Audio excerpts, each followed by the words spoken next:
All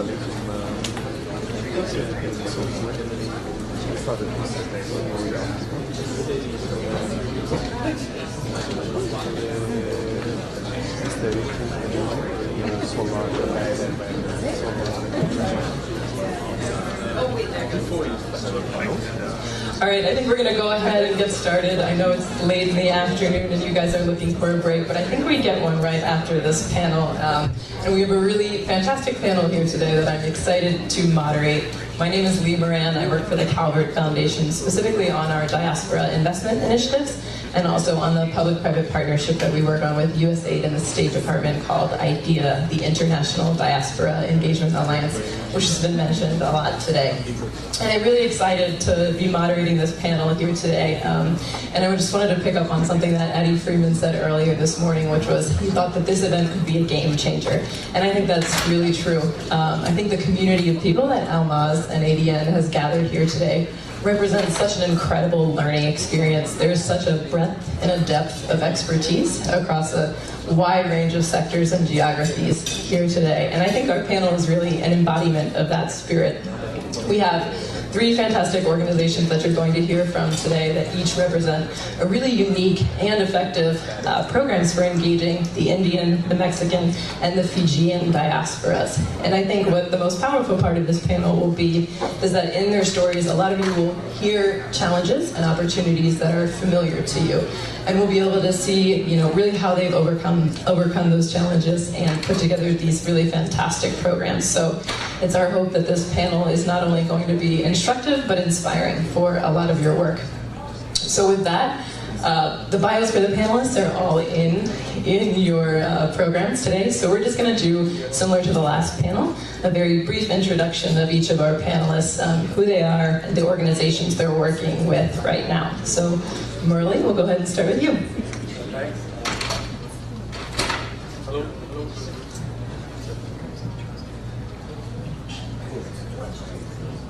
Hello, thanks for this great opportunity. My name is Murli Krishnamurthy. I have a bachelor's in electronics and master's in computer science. And I'm the CEO of Sankara Eye Foundation, which is trying to play a significant role in eradicating blindness in India. We started with one eye hospital in 1998, performing 8,000 surgeries. And we adopted a big vision 2020 by 2020. Big thinking is our key to success. Now, in 2015, we are now running 8 eye hospitals, performing 150,000 free eye surgeries per year. And we have completed 1.3 million free eye surgeries. And now we can say with pardonable pride that we are the largest free eye care provider in the whole world. Thanks for this opportunity to talk about our cause. Hello, thank you, Lee, for the invitation. My name is Fernando Sepulveda. I'm the CEO of an organization here in Silicon Valley called Impulsa. We're a business accelerator. And I also co-chair the Diaspora subcommittee of the Mexico-US Innovation and Entrepreneurship Council. We are focused on bringing together the two innovation and entrepreneurial ecosystems between Mexico and the US and engaging the diaspora to really power that initiative. Under that program, we've been running for 3 years now a very interesting initiative called TrepCamp. It's an international mobility initiative in which we've been training more than 10,000 students in Mexico as high-impact entrepreneurs, and then we select the best of the best and we bring them to the US for a summer program, a 3-week summer program in 10 of the most sophisticated innovation ecosystems throughout the US. And they work with US high-impact entrepreneurs and they learn from and they launch very, very impactful businesses. And we engage the diaspora to serve as mentors and to serve as sometimes investors for their initiatives. So in that capacity, I'm in this panel. I'm also very happy to participate. I lived a couple of years in South Africa and one year in Nigeria, so I'm very fond of the continent. My oldest son is probably South African, so very happy to re-engage with Africa in this panel. Thank you and good afternoon, ladies and gentlemen. My name is Jitendra Singh. I am the Trade Commissioner for Fiji. Our office is based in Los Angeles, and for a small island country like Fiji, there's only two government offices in the U.S. The Trade Commission is based in Los Angeles, and the Fiji Embassy is based in Washington. So both our offices on each edge of the coast basically kind of do all the work for the government in trade, investment, and consular inquiries and so forth. In principle, our office basically promotes Fijian exports in the Americas. I emphasize that we do this work in the Americas, so this is a very big territory for a very small office of about 4 people. Most embassies look after 4 or 5 states. We look after the entire the North America and South America as well. We don't do too much work there, so we focus mostly on North America. And our role is to promote Fijian exports and to attract investments from the region to take back to Fiji. And obviously the diaspora community is an important segment in our work. We have used them, as I stressed earlier, we are a very small office. So our initial objective of engaging with the diaspora community is that they can also act on our behalf of creating the network, the much needed network with the more authentic North American businesses and so forth. So while we want them to come and invest in Fiji, we are also looking at them to establish contacts for us with people that they know in the industries in which Fiji is looking for investments. Wonderful, thank you. So as you can see, we have 3 very different programs, but very unique. And we'll start with you again, Murli, with Sankara. And I think you all heard Murli say Sankara has performed over 1 million free eye surgeries in India, which I believe is one of the world's largest populations. The largest free eye care provider. Largest free eye care program, yeah. That's really incredible. And Sankara creates self-sufficient, high-quality eye care hospitals, and you operate on the 80-20 model, right, where you provide 80% of the care that you provide to the poor is free, subsidized by 20% of paying customers. And you run the U.S. Foundation, but Sankara also works really seamlessly with the foundation in India as well. Can you talk a little bit about the structure of Sankara and how that leads to your success? Sure. In the USA in 1990, the Indian organization, Sankara Eye Foundation India, was started in 1977 by a couple of doctors, husband and wife. They fully dedicated their life to that. In the USA, we started in the year 1998, I would say due to intense pressure from my uncle. It was not my own creativity. My uncle was literally after me and my brother. He wouldn't let us go. So we joined with our Pakistani friend, Mr. Ahmad Kushnu, who was a CPA. And we started in the year 1998. I very reluctantly started it. I had no idea about charity. I'm a musician just singing and enjoying life, working in the Silicon Valley. Now my life changed. It completely defined my life. My entire life has changed. And the way we work is our bylaws. The bylaws connect us to the Indian organization. We cannot send funds to anybody else. And somebody says, can you fund this eye work in Mumbai? We cannot do that because the US bylaws can connect us to only the Indian Sankara Eye Foundation.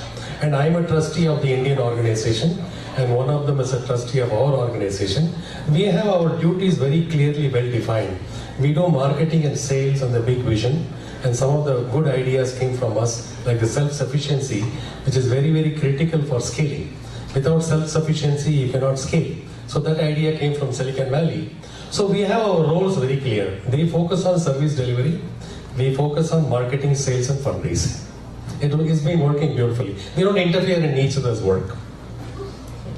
Yeah, it has been working very beautifully. And I will also mention briefly, I think you heard Dr. Riddle talk about the USAID survey that was conducted of the Indian diaspora. And Sankara came back as one of the organizations that was routinely mentioned by the diaspora as an organization they both admired and trusted. So I think the impact of Sankara has been really well demonstrated.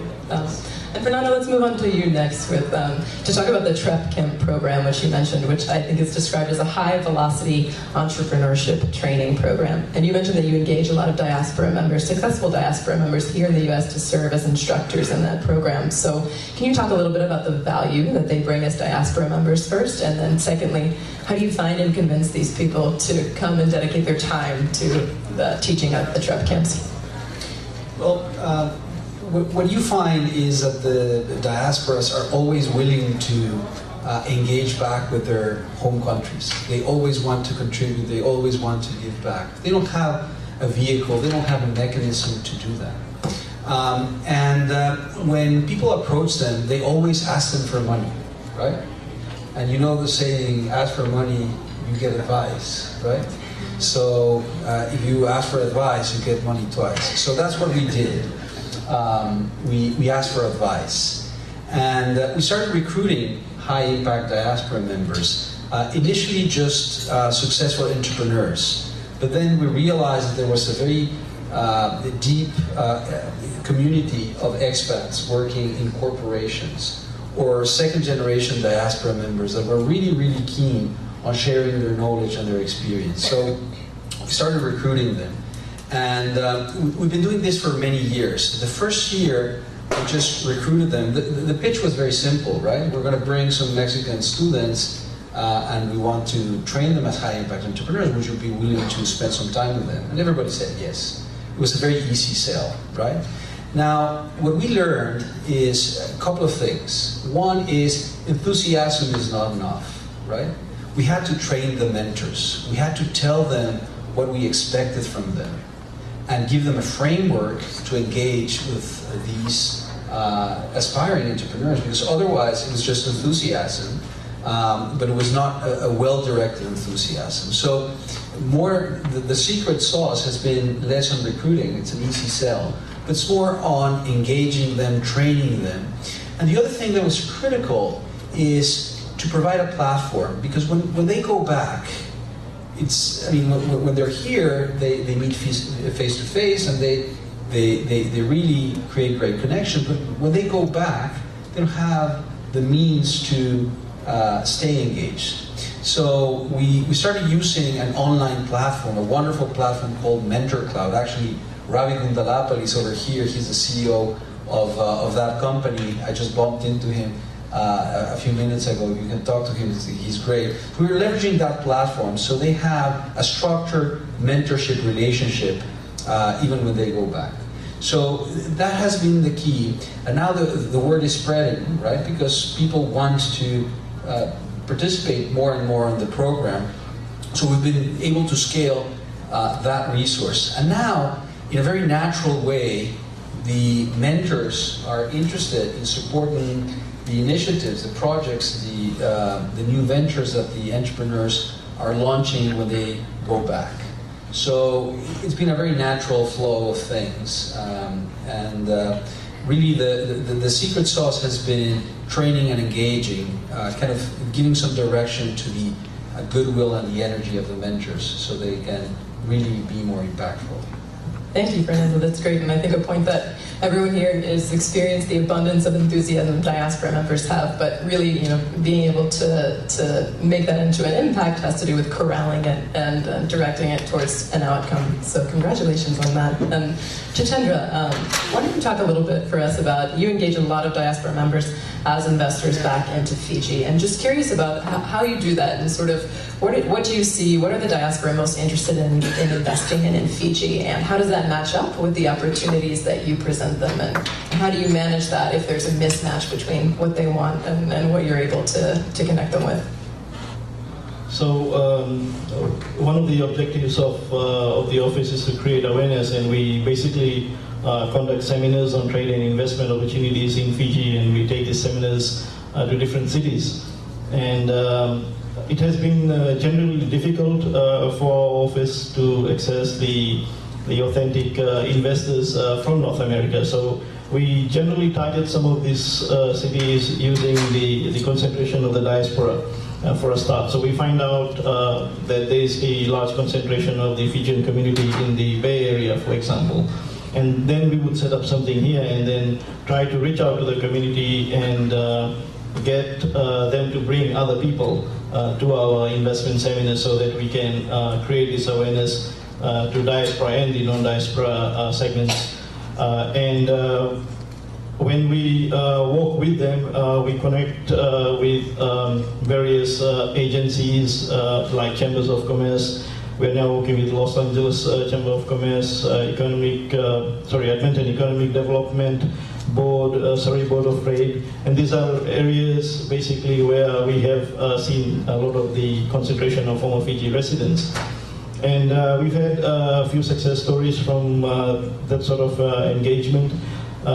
In San Francisco here, we were connected to the San Francisco African American Board of Chamber of Commerce, and we had one of their board directors go on a scouting trip to Fiji on a trade and investment mission, and she came back and together we convinced 7 of their board directors to take that trip back to Fiji, and they met with the Prime Minister, and so that was a major success story. And so we are now using their network of not only American but international investors to see how they can work in Fiji. And the diaspora community is particularly interested because we don't have a very time-wise, a lengthy pattern of migration from Fiji. So most of our the diaspora community is a very small pool of potential investors and a very shallow pool of potential investors. So they mostly are interested in small micro enterprise sort of development, investments, and they go for agricultural projects, livestock, and transportation, ecotourism, medical services, which is interesting because there is some diversity in their interest. But we have very small pockets of large-scale interests, and again, there is a member of the Fijian diaspora here from the Bay Area who is now undertaking a $200 million integrated tourism project in Fiji. So we have some successful people, but they are very limited in number. I imagine convincing board members to travel to Fiji isn't too hard of a sell, but and let's talk more about raising money from diaspora members. And Murali, particularly Sankara, has a really successful formula for doing this, and it's one that I think a lot of people here would be interested in knowing more about. How you guys have managed to consistently raise large amounts of funds in small numbers, right? From a massive amount of diaspora members in the U.S. What is sort of your formula for success for doing that? How much time do I have? I can keep talking. Quickly, see, one thing I did not talk about the whole work. Our work is very important in India because India is developing on one side. Can you all hear me well? Yes. Yeah. India is developing well on one side. There is still a big section which is very poor, lack of awareness, and they don't have the resources. So 45 million people in India are visually handicapped. On the positive side, 80% of it is curable by a simple cataract surgery. And we are very, very lucky for other people. We found a good service provider in India who believed in quality and really doing a good job. So they go to villages every weekend, pick up the poor patients, bring them back to the hospital in our own buses, keep them for 3 days, feed them, treat them like our own parents, our own brothers, sisters, give them the most modern eye surgery, and then feed them for 3 days, take them back, and also do a follow-up. See, we are not here just to count numbers. We want to make sure our work is really successful. So their success rate is 98, 99%. So we were very lucky to be associated with them because I have a good product. When you have a good product, it's not very difficult to sell. So in 1998, as I said, my uncle literally forced me to start. Until then, I did not have a purpose in life. My wife used to push me to go to my software job. It literally used to happen. I used to work for BMC in Pleasanton. It's about 10 o'clock. My wife says, "Have you not got to work yet?" Because I'm the only one guy making money. So this changed my life. This changed my life. Suddenly, one of our philosophers says, Swami Vivekananda, he's my motivator. He says, even if you throw a baby to a beggar, he'll become responsible. So that's what happened to me. Our friend Ahmad and my brother Sridhar, they made me the chairman, and because I am the oldest of the three, so now I suddenly felt a purpose in life. So we wrote letters to, we learned many things from this culture. In this American culture, the dignity of labor, whatever you do, you see the pride, and even janitor, everybody, whatever they do it sincerely. No? That I see surely compared to our country much better here. And if you go, because I come from customer support, so that's a big advantage. I know donor care is very important. And also when you organize an event, all these people, you see how smoothly it flows. That means so much background work has gone into it. Every small details have been planned. So we also understood the importance of advertisement. So first year we raised $8,000. Second year I pushed my music group. We used to do 400 people events. I told them this is a great opportunity for you. Let's do a big event, Indian light music, but I'll not pay you. So we did an event at the Los Altos Hotel College Center. Right from parking lot, I told them, think like Americans. They're not here to make money today. They are here for the long-term value. So I told them, don't charge too much on the food. Start on time, no Indian standard time.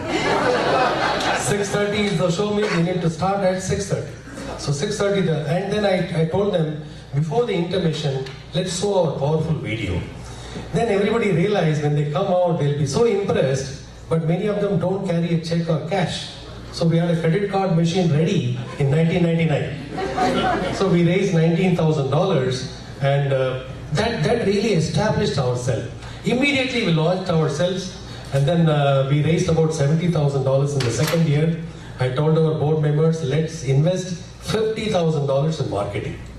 So even though we don't do activities in Illinois, Ohio, we receive donations from there, grassroots movement. And then everything changed in Sankara in the year 2000 when one of our volunteers who did his executive MBA from MIT, he came to my home.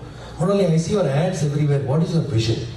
No vision, man. This itself is life consuming. I work in Pleasanton. I had to travel 40 minutes every day. I still do music shows for other charities, and we are running the charity from home. We are running it from home for 10 years.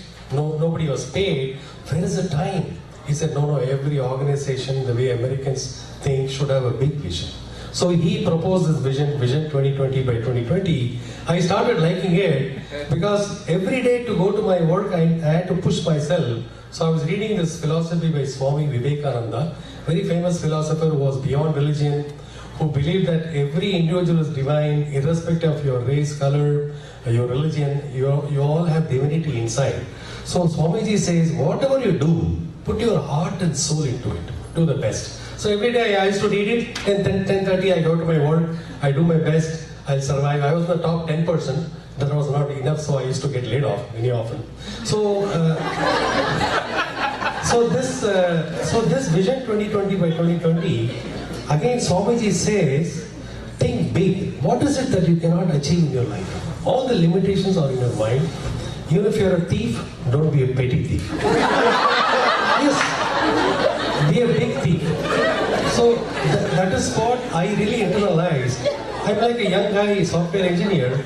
I bully all these big guys, board members in India. They're all big entrepreneurs. I tell them, I want to replicate this work throughout the country. They say, what do you know about building and running a hospital? You're just a software engineer, writing code. I said, I don't need to know. I'm the cheerleader. You will all do the work. So finally in 2002, they accepted the big vision. And then no looking back. We really took advantage of the India's diversity, the geographical affinity. When we go to a different state, we contact that people. For example, when we went to Andhra, we worked with those organizations which have reached into that state. And then finally, now we are at 8 hospitals, 150,000 surgeries per year, and then 1.3 million surgeries, the best eye care provider in the whole world, with a Charity Navigator 4-star rating for transparency, governance, and keeping the overheads low. All our information is on the website. There's nothing to hide. I'm not here for a small value, I'm for a big value of attaining illumination. Thank you. Thank you for that very expansive and inspiring advice. I've never heard the advice to be a big thief, not a petty thief. That's something that will stay with me. And I hope with everyone here. So Fernando, if you have any life advice to share with us as well, please. But also, Impulsa is a relatively small organization, right? But you guys managed to work with both the Mexican government and the U.S. government to put on the truck camp. So thinking about the different partners that you're able to pull in, and I know there's a lot of organizations here who are also interested in sort of how you do that as a small organization, work with someone like USAID or the State Department or INADEM from Mexico. So if you could talk a little bit about that. So we were talking about big thieves, and now we're talking about government. And how's that work? No, I'm just joking. So we do work with both governments. We've been supported by U.S. State Department. We've been supported by the Mexican government. Now, we always think about government support as seed funding, right? It's very difficult to run a program on a sustainable basis if you're betting on government funding, right? Things change, things are complicated, it's a real mess, right? So I wouldn't advise anybody to kind of try to build a sustainable program or long term betting on government money. I think that the big value that they bring is, one, credibility. When you're starting something new, you want a seal of approval, right? You want someone to say, okay, this is good, take a look at this, right? And that's what State Department did for us, and the Mexican government did for us, right? Actually, from a funding perspective, they haven't provided much, right? They tend to take all the credit, right? But from a funding perspective, right, they haven't given us much. But what they have given us is, one, credibility, the second one, access.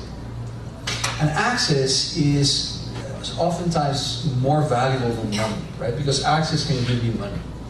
So what we've done is we've been leveraging those government relationships and that government support to really connect to the people we think are the long-term sponsors and the kind of long-term owners of this initiative.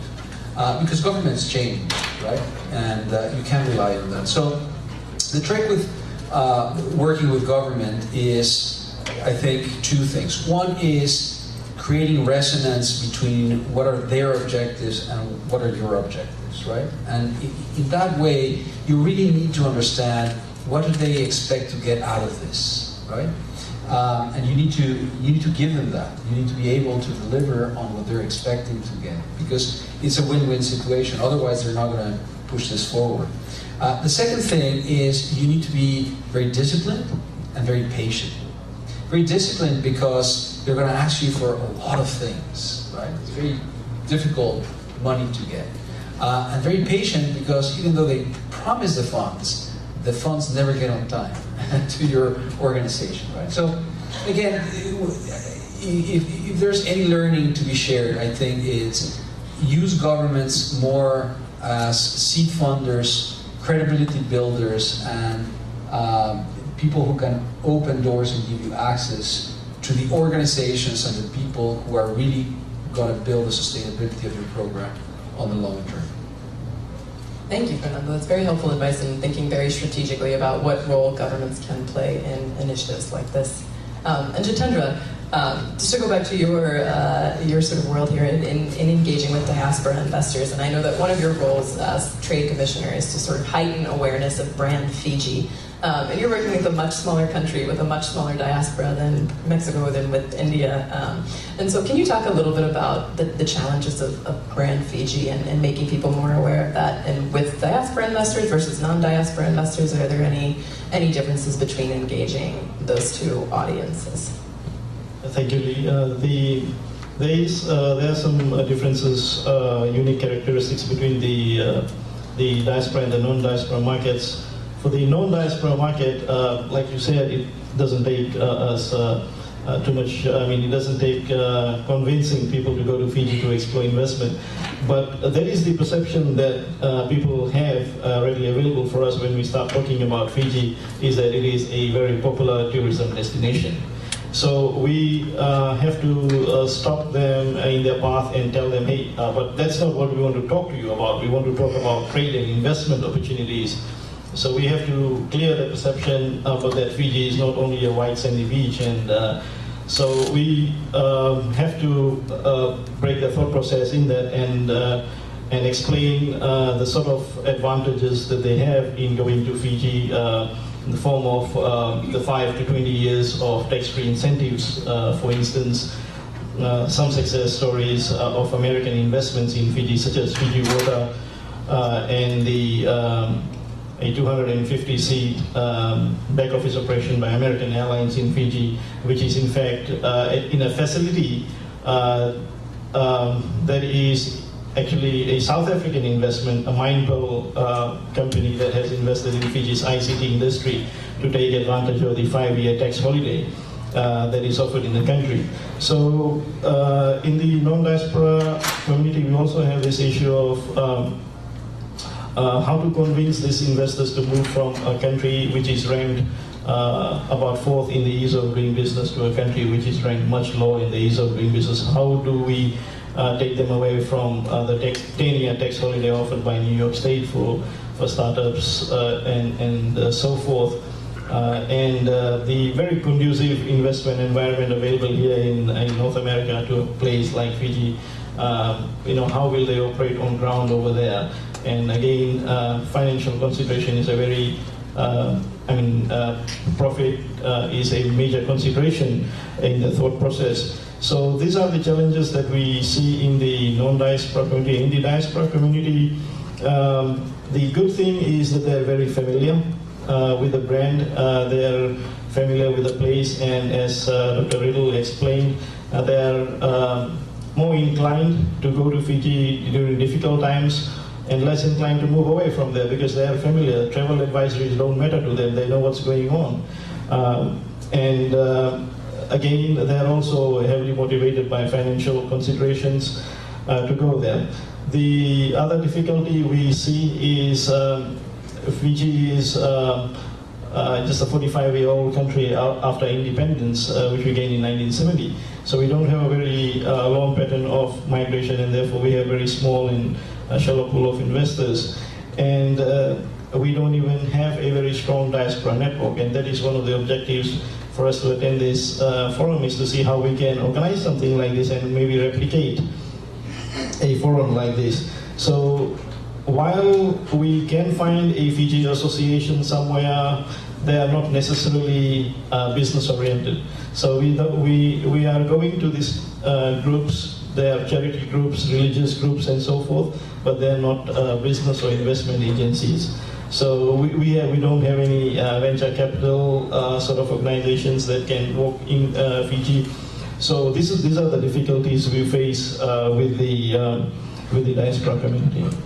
Thank you for being so transparent and for sharing those lessons. And I think there's probably a lot of people here who share a lot of the same challenges and perhaps have overcome some of them and could share their advice with Fiji too. And I know we have 3 minutes left, so if we could just briefly, each one of you, again with your really inspiring programs, if someone wanted to replicate the work of Sankara, the work of Impulsa, the work of the Fiji Trade Commission, what would be your advice to them and try and keep it Sure. Okay.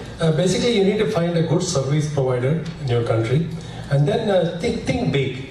For example, we have a vision 2020 by 2020, 20 hospitals by the year 2020. It may not happen by 2020, maybe 2022, but we are at it. And then, not because of me, because of our board members, we run it like a business. Sundar. So we worry about every dollar. Why are we paying 3% transaction fee? Why not 2%? So self-sufficiency. Super specialty hospitals in India, they attract paying patients, which subsidizes the free care. So without self-sufficiency, you cannot scale.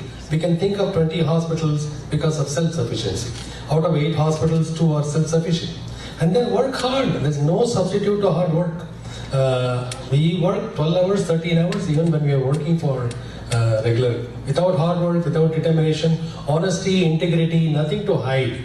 Be completely transparent. Don't worry about, even if you don't do well 1 year, be honest. So that's the type of trust we have generated. So I tell India, you give me products, I can sell. You give me 4 hospitals, I'll raise $20 million. Give me 2 hospitals, I'll only raise 10. So that type of confidence we have, it's a long, many years of trust we have built up. Fantastic. Thanks.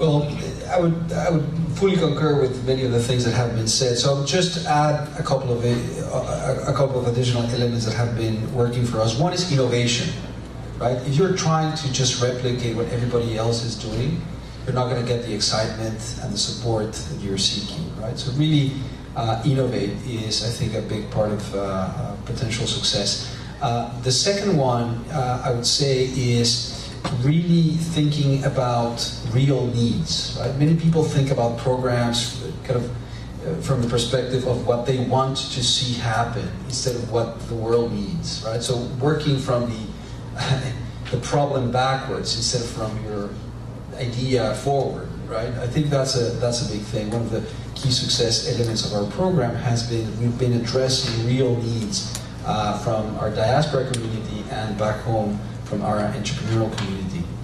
And finally, I think it might be opportune to announce we're actually expanding the program, right? So Lee was saying, if you want to replicate this, actually I would say I will invite you to join the program because we just launched a scholarship program from around the world to join the Trev Camp initiative, 125 scholarships. So if any of your organizations are interested in spreading the word and actually joining this initiative, I think that's a great thing. I think synergies is a big thing. Sometimes we always want to replicate things, but just joining forces with someone who has already done something is much better. So that would be my advice.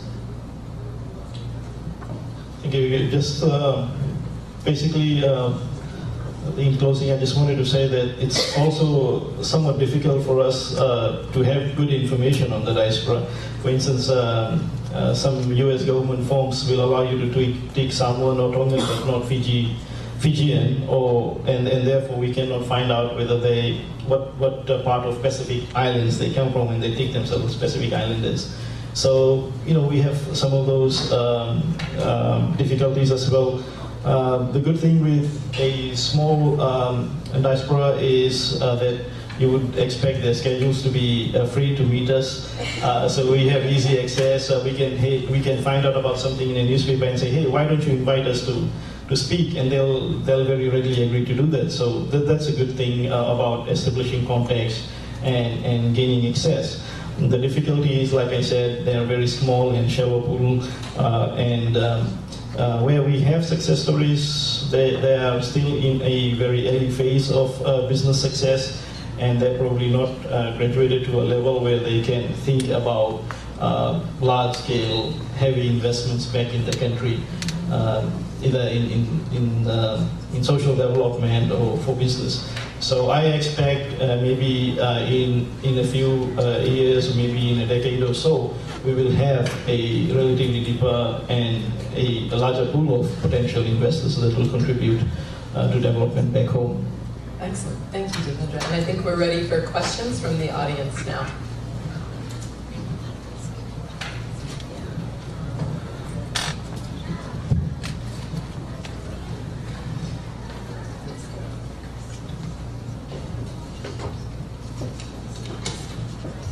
Thank you very much for such fantastic presentations and sharing from your heart your personal stories. I'm Deborah from Makerere University Resilient Africa Network. We are a consortium of African universities supporting student innovations and faculty innovations in the community.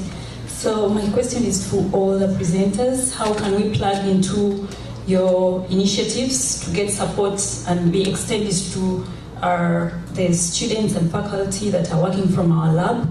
And secondly, this one is for Sankara. When you are organizing these fundraising events, do you do them at your home country, or do you come and do them here in the diaspora? Because sometimes they want to see the work on ground, so do you have to bring all these members to India to see what you're doing? How do you do it? And maybe the last question is, when you are starting off, did you start with the diaspora capital, or did you first mobilize yourself, mobilize local resources, and then these people were able to trust you to invest in you? How did you do it? Thank you. Excellent. A lot of great questions there. Maybe, Fernando, you can start with the ability to plug in, since you have an immediate opportunity, and then we'll pass it to Marley.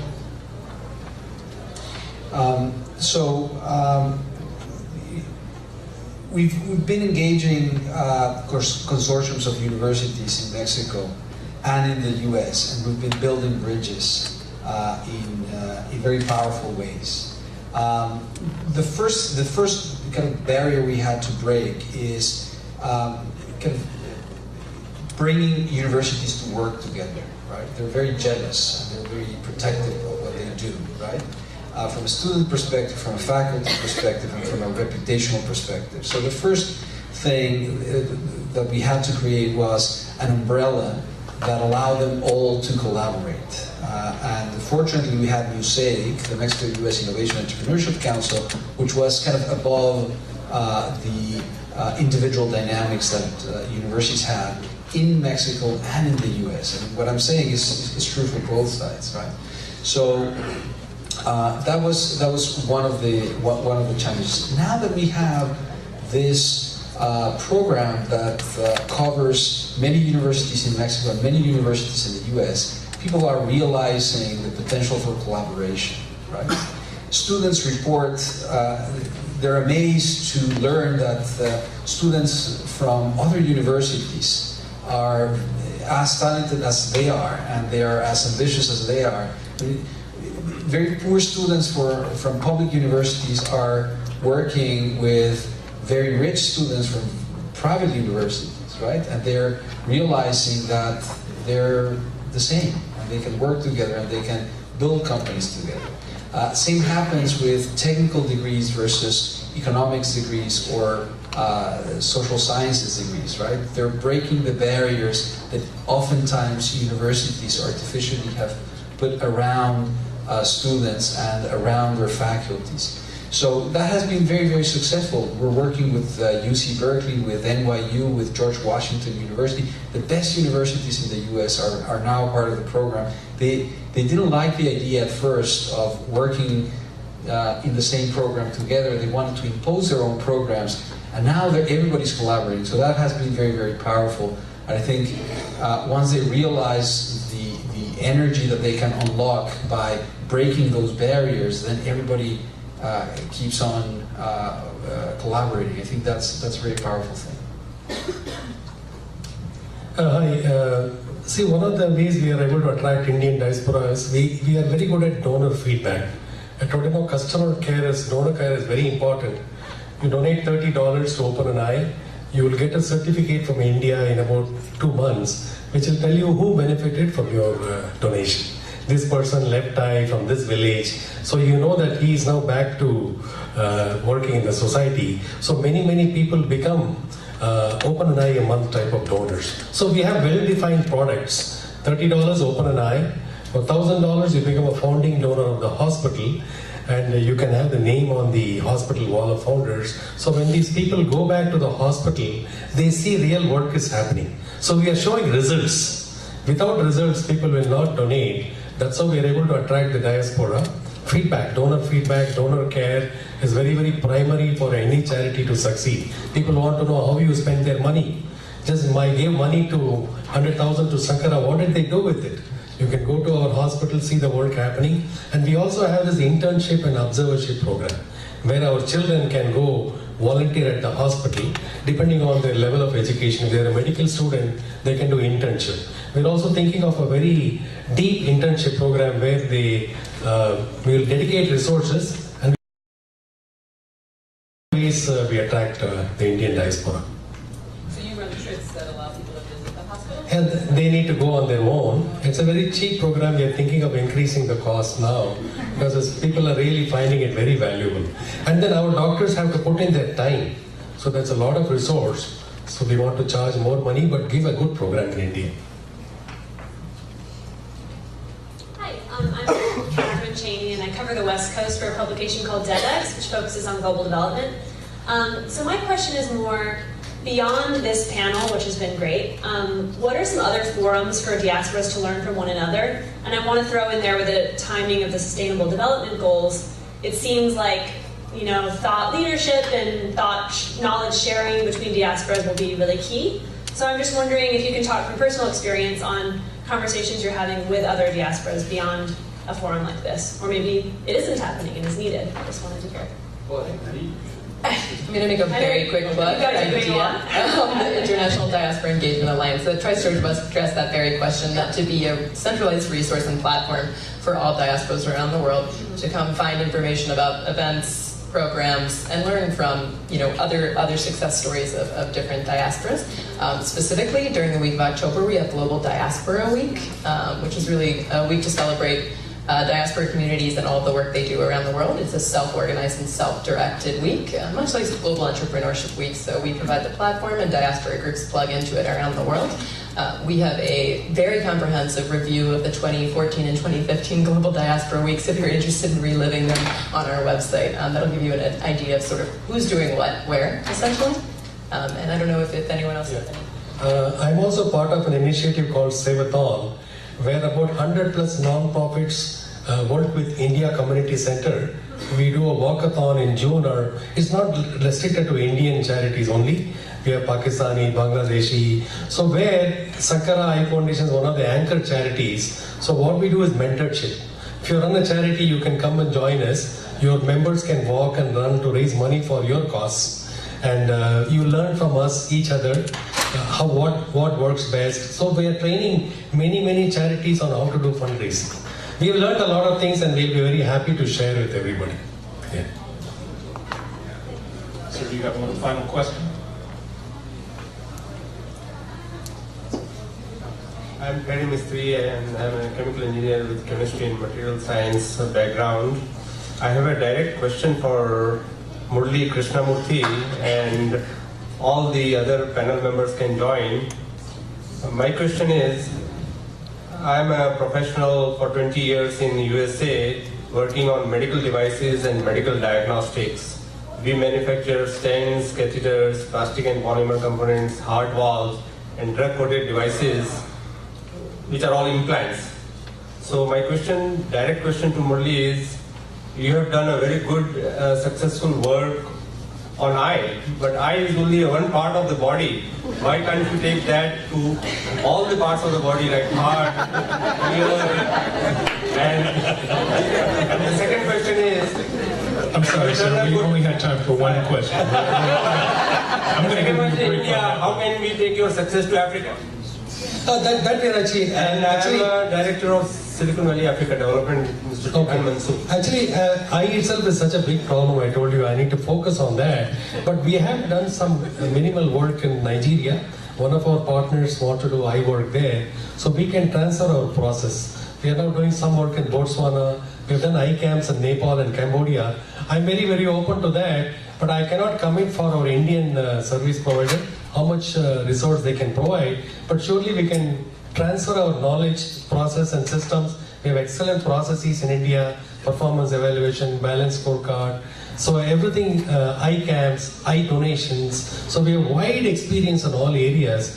We are very happy to transfer the knowledge to anybody. Somebody wants to do something in Ghana, you have to do all the work, but we are surely willing to share our knowledge.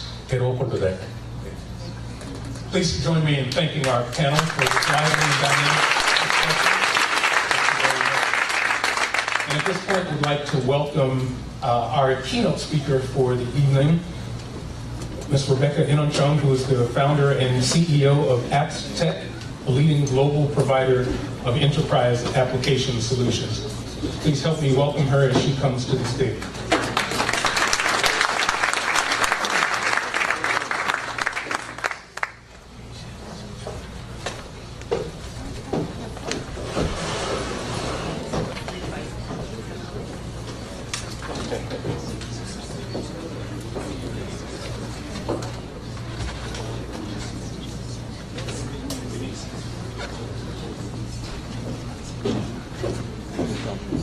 Good afternoon. Kind of tough after lunch and after those great panels to come up before the break. But I have a short presentation, so we're just checking the mic. My name is Rebecca Inonchong. My full bio is in the booklet, but I wanted to tell you a little bit about my experience in being an African diaspora entrepreneur. I moved to the U.S. I was born and raised in Cameroon, and I moved to the U.S. I was almost 15. and finished high school, then went to college. And I thought I would work for one of those organizations like the World Bank, and so I studied economics and realized that I'm allergic to anything institutional and anything government related. So that was not a good idea. But I worked for, I did do a master's degree in economics, and then started working. And I worked all the way through school. And when I say all the way through school, I actually started working when I arrived in the US. And you know what it's like you live this sheltered life in Africa, because to afford the airline ticket to come, there's a certain level, social level that you leave in Africa and come to the US, and all of a sudden I went from this private Jesuit institution to public school. And that was a shock. I went from a French-speaking system to an American school. That was a second shock. And they have these things called jobs. Like teenagers, they work. So I had a job, and that's really the best job I ever had, and it's probably the best thing that happened to me. And I always say that I never would have been able to start my company had I not had the American experience. But the confidence that I brought from Africa, I never had that problem here in the US where I felt like I was less than somebody because of this color of my skin.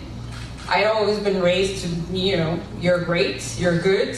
And so I didn't bring that with me. I didn't have that baggage. And so that helped when I was doing my job when I was 15 and going door to door, selling newspaper subscriptions.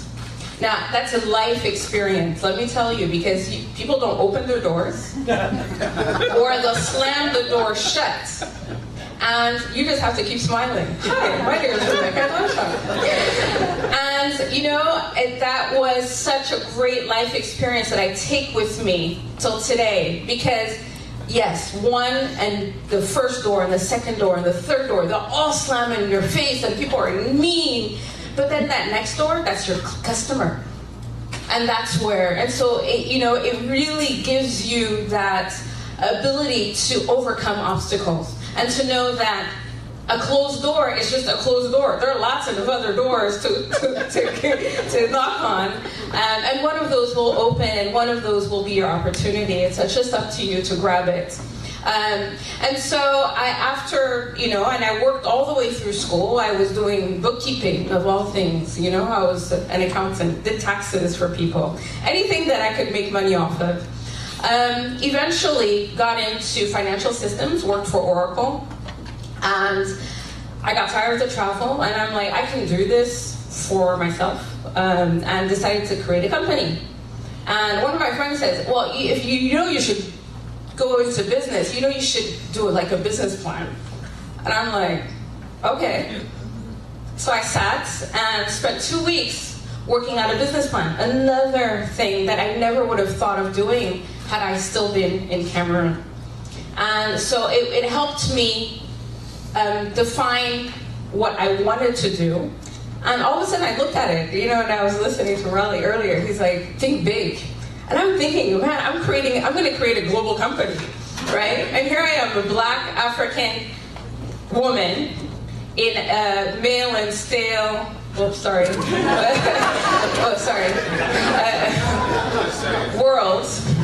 And I really thought, hey, I'm going to create a global tech company. And so I really created a plan to do that. And America's America. And I built the company. First hired the absolute best African diaspora techies I could find.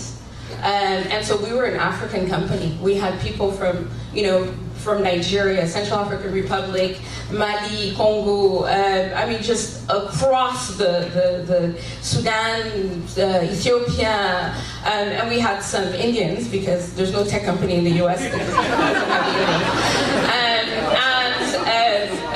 Is it politically incorrect to say that? So it was, and so we built this company, and I say we because it became the symbol. This is 1999, and it became the symbol of what people can do when they when they join hands, what African entrepreneurs can do when they join hands. And we built a multi-million-dollar company. We were doing tens of millions of dollars in revenue within 3 years. We were profitable from the first year. Opened offices all over the world. We were really global. Did business in 27 countries within the first 3 years. And the difference is what we did is we took services and we packaged them. You know, so you weren't buying people. You were buying a result. And in 1999, it sounds like today everybody's getting these subscriptions, right? You do, everything's cloud-based subscriptions. You pay one fee every month instead of buying software. We did that for services. And it was new, and we had huge customers, including the American government. Yeah, but it was really a testament of what could be done, and we were just excited. And so what we did is we created an organization with the help of, and we're talking about the diaspora linkages. With the help of Indian tech entrepreneurs, they had an organization, or still have. It's called the Indian Tech Council, the Indian CEO Tech Council, and they were really instrumental in getting us organized. And we created the Africa Technology Forum to promote technology entrepreneurship in Africa. And so, with other diaspora entrepreneurs, allafrica.com. You know, and many other organizations, World Space, Noah Sarara, and others were involved in this initiative. And so the idea of the organization was to promote technology entrepreneurship through programs like mentorship programs, competitions, and opening a tech hub. It was one of the projects. And this, we're talking about 2001, early 2001. One of the other things AppStec did at the time was create mobile AppStec. We created mobile applications in 2000 for enterprise. So again, that was innovation, and that was innovation created by Africans, even though we were in the US or in Europe or in Canada. And then I decided I should invest in my home country, Cameroon, right? I knew my country. I went back to my country, you know, several times a year. And we weren't going to, you know, it was a risky initiative. We were kind of worried. You know, it's like, oh, it's not such a, you know, it's, you know, so many people have lost investments and it's risky and let's just be really careful. So we spent about a year preparing to enter the market, did all the market studies, and, you know, hired a team. And actually there's a whole white paper written on it because these students from Columbia University, MBA students, actually did their thesis on AppStec's entry into Cameroon. And when I read that, well, that paper, it's on the net. When I read it, I sound really smart. Like, I really sound like I know what I'm talking about, right? Avoid government projects, you know, just really, you know, very organized, very, you know, I had no clue. We had no clue. And I call it the crash of 2004. We almost lost everything. We went from 7 offices to 2 offices. We went from a staff of almost 200 to a staff of 60 and then 30. Cameroon happens. Africa happens. And, you know, you're all looking at me in amazement, but we had no idea. You know, a lot of the challenges, and they were listed here earlier, that you think you're going to encounter, access to technology, talent, none of that was our challenge. Our real challenges were government red tape, were people respecting contracts, enforcing contracts. How do you enforce a contract? You can't. And so that was really, really hard. We overcame it. You know, we overcame it, and that's how I moved to Cameroon, because I thought I was going to solve the problem in 2 weeks, because it was a little problem, right? So I went with my suitcase and my, you know, CEO hat, and I'm like, okay, well, you know, we'll meet with a customer that's not paying its bill, and, you know, we'll work something out. 2 years later, I was still there with that same suitcase, living in a hotel that was gracious enough to let me stay for 2 years and pay at the end. And since then I've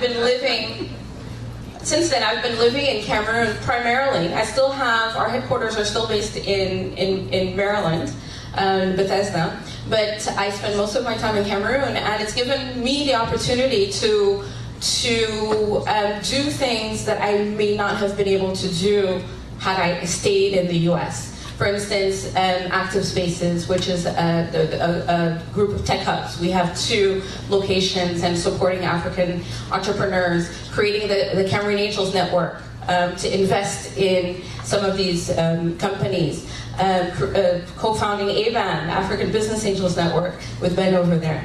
And so many of these other initiatives that I never would have been able to do properly being far away. So I just wanted to share my short experience, short with you. I think my time is up, so thank you very much.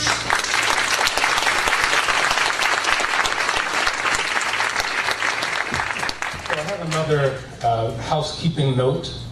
So right now I am the person standing between you and a short break, but just want to tell you that after the break, which will end precisely at 3:55, we will have panel number 6, and that is we ask that you be back in your seats by 10 minutes till the hour, so that we have the chance to just transition right into our final presentation.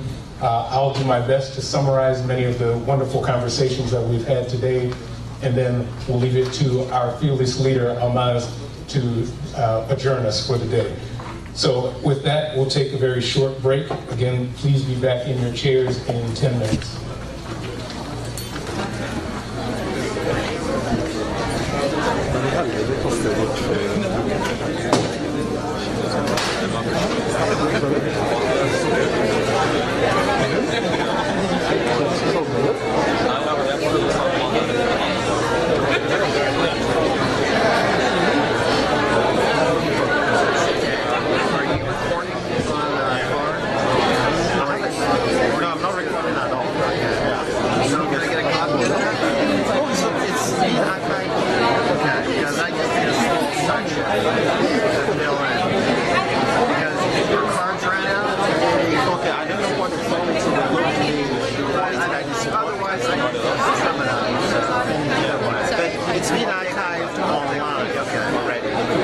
Because I'm not pushing record, it's just a feed that is going online, and then the website is archiving it as it goes. So, right, let's turn down the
Silicon Valley as they come.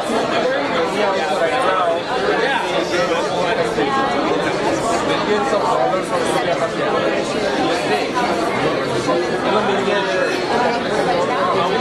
People don't have food to eat. But there are investors.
Good afternoon, everyone. If I could ask you to please retake your seats as we welcome the final panel.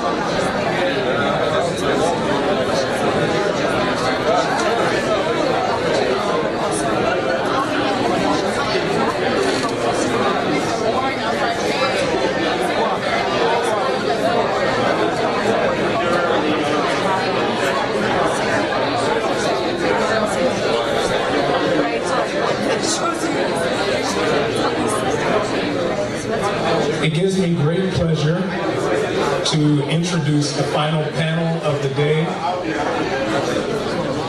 And I trust that you all are as eager to hear from them as am I, and will gift them with your undivided attention. So I thank you for bringing your conversations to a close. And I ask for a round of applause as we welcome the panelists for Silicon Valley Meets Africa Private Equity, Venture Capitalism, and Development Funds. Please help me to welcome our panelists with a hearty round of applause.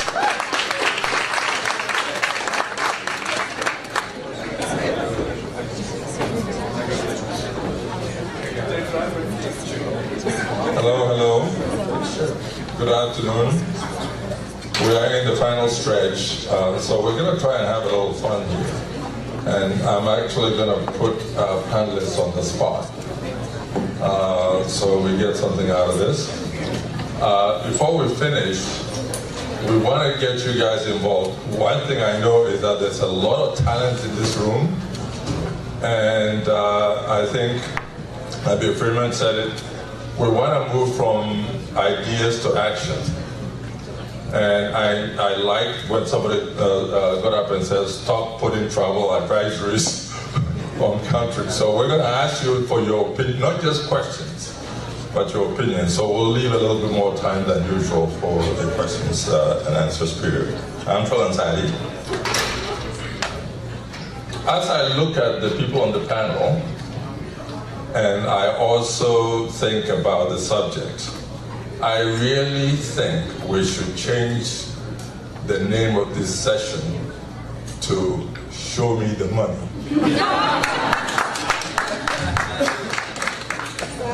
Because that's what it's about. And I think we have panelists who've been on all sides of this very complicated issue. Funding companies, raising money, and involving companies in the work that we want to do. Before I do that, I'd like to step back a little bit and a couple of, several vignettes of information that I have, that I learned. It's good news. It's good news that shows that this subject is, over the next 2 to 5 years, will be even more important than it is today. So first vignette. Between 2008 and 2015, the middle of 2015, international private equity investments in sub-Saharan Africa grew 5-fold. Now you remember 2008 to 2010 weren't good years for anybody. So that's a pretty impressive thing, that there's a lot of money that's now going to sub-Saharan Africa. The second vignette, and well, it's not really a vignette, it's an argument we've been having. When you ask the entrepreneurs on the continent, what's the big problem? One of the, apart from government regulations, and we all know that, and it's going to continue forever, it's in the US everywhere, so I'm discounting that for now, that's just part of the animal. But what people say is the entrepreneurs lack access to capital. And then we go to our capital friends and we say, why aren't you investing in Africa? And they say, but we don't have any deals to invest in. Now, both happen to be true. So we're going to talk a little bit about it, if you look at who's on the panel, about how this works. And the third thing, the third vignette, is actually a quote that the organization of Overseas Development Institute said. The region, meaning Sub-Saharan Africa, is suffering from an overhang of unused capital because of a lack of suitable companies for investment. So entrepreneurs are screaming, we don't have money. The people with the money are saying, we can't spend it. So this is the thing, that and this is what we tell, the money is there. Somehow we're not getting it. That's why I think this should be Show Me the Money. It really is a very important problem. If the money is there, what do we have to do to get it? All right, and the fourth thing I want to say is that against the Sustainable Development Goals, the World Economic Forum's Council on Sustainable Development has made this issue one of the biggest issues for the next 15 years, which is how to catalyze investments into the developing world. Now, most of the problem is in Africa and Asia. So I saw the numbers and I sort of can't process them. We will need, between the next decade and 2 decades, 600 million new jobs to be created. Nobody's pretending that it can be done by government. So it has to come from the private sector. How is that going to get done if you don't have investment? 600 million new jobs. If we take a look at existing companies, they can only do 10 to 20 million new jobs. So this is a huge issue that if we want to come anywhere close to the Sustainable Development Goals, we've got to deal with. And it has to be, as I said, it has to be dealt with the private sector. So, it's a complicated issue. I think we have the right people here. And so what we're going to do is to call on them with their various experiences to address the question. Let me just introduce them from my far right, Gwanali, who is co-founder of the Savannah Fund. And the Savannah Fund invests seed capital and also does accelerated work for tech startups in East Africa. What's interesting is, and I'm going to ask him about that in a few minutes, is that he set up the Savannah Fund when he was an entrepreneur in residence here in the Valley. So we're glad you're here. We'll want to share your experiences. And next, you heard Rebecca already, so I am not going to spend too much time with her, but we're glad to have her on the panel because she is actually working on the ground. And that is very important. So we have both investors and people who are working on the ground and people who are doing both.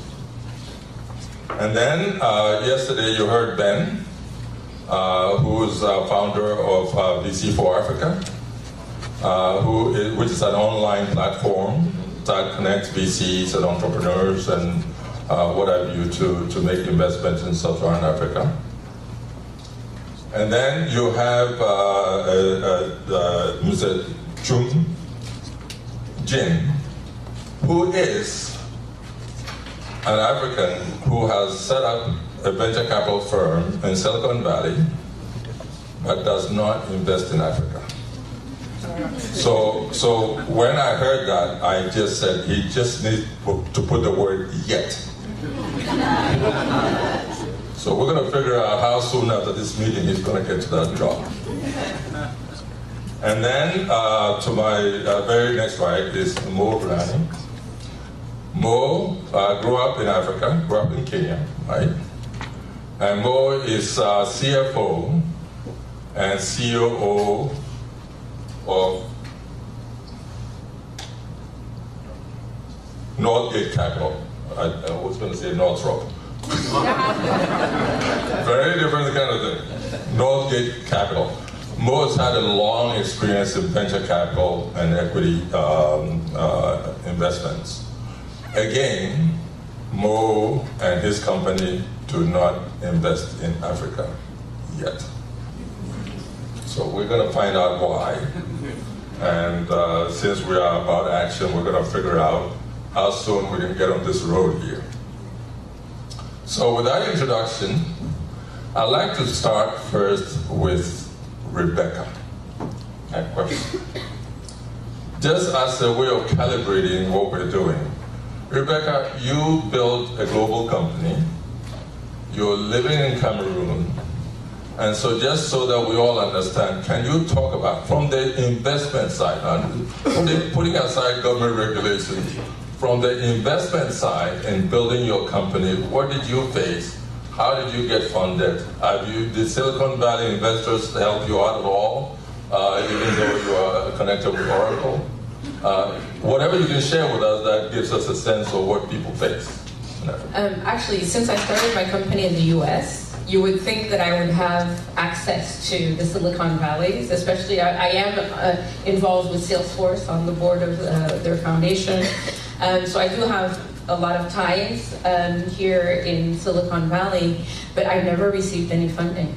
And you know, there was a study, there's an organization called Digital Undivided that does work on Black women tech entrepreneurs. And there's like a list of 10 women in America that have gotten financing that have been funded at over $1 million. And that's dismal. It's like a statistical zero. And so I was facing that, obviously, in 1999, even though they were throwing good money after bad. You guys remember pets.org, pets.com, and I actually took my whole company once. We rented a movie theater to watch startup.com. And if some of you haven't seen it, you should see it, because they got over $50 million and they failed completely.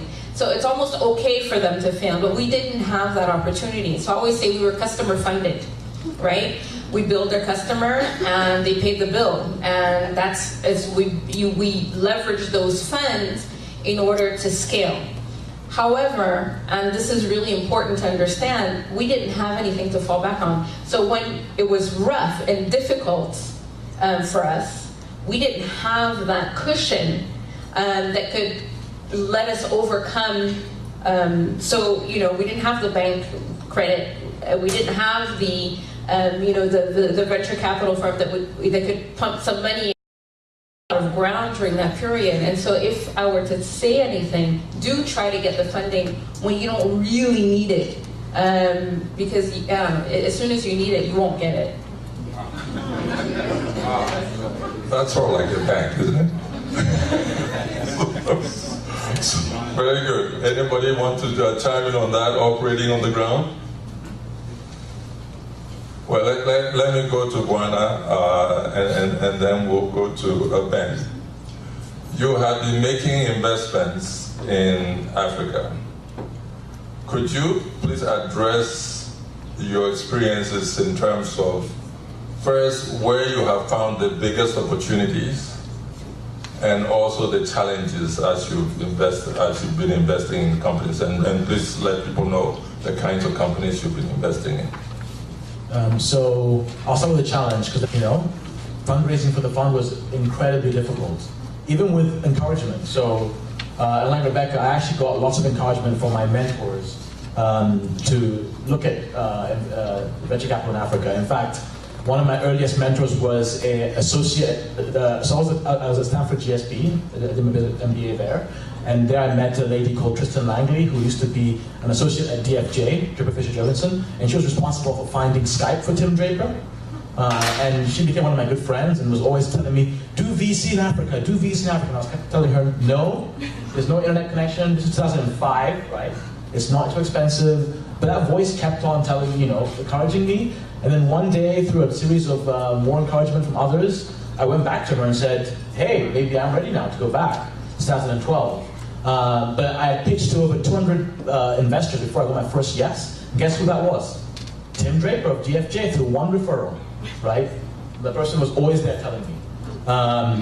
And others who supported me were outside of the business school VC network, were entrepreneurs. So I met some early PayPal Mafia folks. One of my good friends is Russ Simmons of Yelp, co-founder of Yelp, first engineer at PayPal. And not only, so he invested mainly because we just were good friends in the Bay Area, we had drinks, and he kept asking me about Africa, and then, one day he said, I want to come visit you in Tanzania and Kenya, and he came visit me, and I actually showed him, like, look, this is M-Pesa, it's like PayPal, the days you were trying to do pump out, and he's like, oh yeah, So build that connection. If it wasn't for those two aspects, plus getting some, venture experience in Silicon Valley, there's no way I would have raised the first $500,000 of capital. And actually, I'd set us a goal to do 10 million fund, and I've advised a number of folks, including Eric, that you can fundraise forever. We talk to institutions, and some of them are not ready to invest, some of them are ready to invest. But I told myself, as soon as I hit $500,000, I'm packing up my bag as a diaspora and going home. So as of 2 months ago, I moved back to Tanzania. I spent time in Kenya as well, do my work, but it took me a long time to get back home, and I told myself I will not run a venture firm from Silicon Valley, I will run it from Africa. And so once I get the threshold, I move back. But it's always been challenging raising the rest of the capital. It's, and that still remains the biggest challenge. Of course, things have changed a lot now, from 2012 to now, for 4 years. So I hope we have easier time going forward. Institutions, I'm sure you can tell us about why institutions don't invest in the category. One, it's just we're too small. But I didn't want to raise a big fund and have to do big deals and that probably mentioned, not being able to give funding to entrepreneurs because we're just too small to have a big fund. But then the other aspect is having the accelerator in Kenya with the iHub. And so we've done 14 deals that were accelerator of companies and 7 that are seed funded. And so I think on the opportunity side, you have to roll up your sleeves. Again, back to I can't run this from Silicon Valley. I have to be in Africa. Rolling up your sleeves, helping entrepreneurs, polish up decks, getting the business plan, thinking bigger, helps get them to the stage of being more qualified for bigger capital. And that's a huge amount of work. Huge amount of work. Because entrepreneurs aren't thinking big enough sometimes. And they also often don't have the skill set and they need a lot of help and training to get there. So built a venture network in Kenya with the likes of Africa One Media, for example. I don't know if you know Kerry Eaton, he passed away recently. He built a classified business that's worth $100 million, has Tiger Global invested, all the way to entrepreneurs who are doing fintech startups that are less. So I built an entrepreneur network, tried to replicate and copy what I saw in the Silicon Valley working, which is mentors helping each other out, and try to build that in the accelerator. And that's really, really worked. And also exploit the bridge out of Silicon Valley, right? So a lot of our companies in the accelerator we do in Kenya have come over to 500 startups to get more capital and kind of reincorporate and kind of get going. So being this bridge between the two is really, really important, and that's definitely helped me. Okay. Yeah. Very, very good. So Ben, what has been your experience about there are no good companies to invest in? Well, I think to some extent we actually need more Mbwana-Alis. People who are actually willing to take the time, the risk, their own money, and go into these markets and to really meet with these entrepreneurs and to spend so much time and energy to actually find those opportunities because they're there. Certainly with the VC for Africa organization that I represent, we've seen the number of ventures listed on the platform grow by 640% over the last 3 years. And we reach out to our community. So we have 25,000 members in 159 countries. There's several thousand ventures and 1,000 investors. We're reaching out to them constantly to say, hey, what are you doing? Are you able to find each other? Are you able to make deals? I think the critique that we started the panel with was saying, there's a lot of capital, but the ventures that we're looking to engage are too small or not yet ready for our money. But at the same time, in the last couple of years, we've seen the situation greatly improve. There are a growing number of angel investors, micro VC firms, social impact funds who are willing to cut smaller checks to these ventures.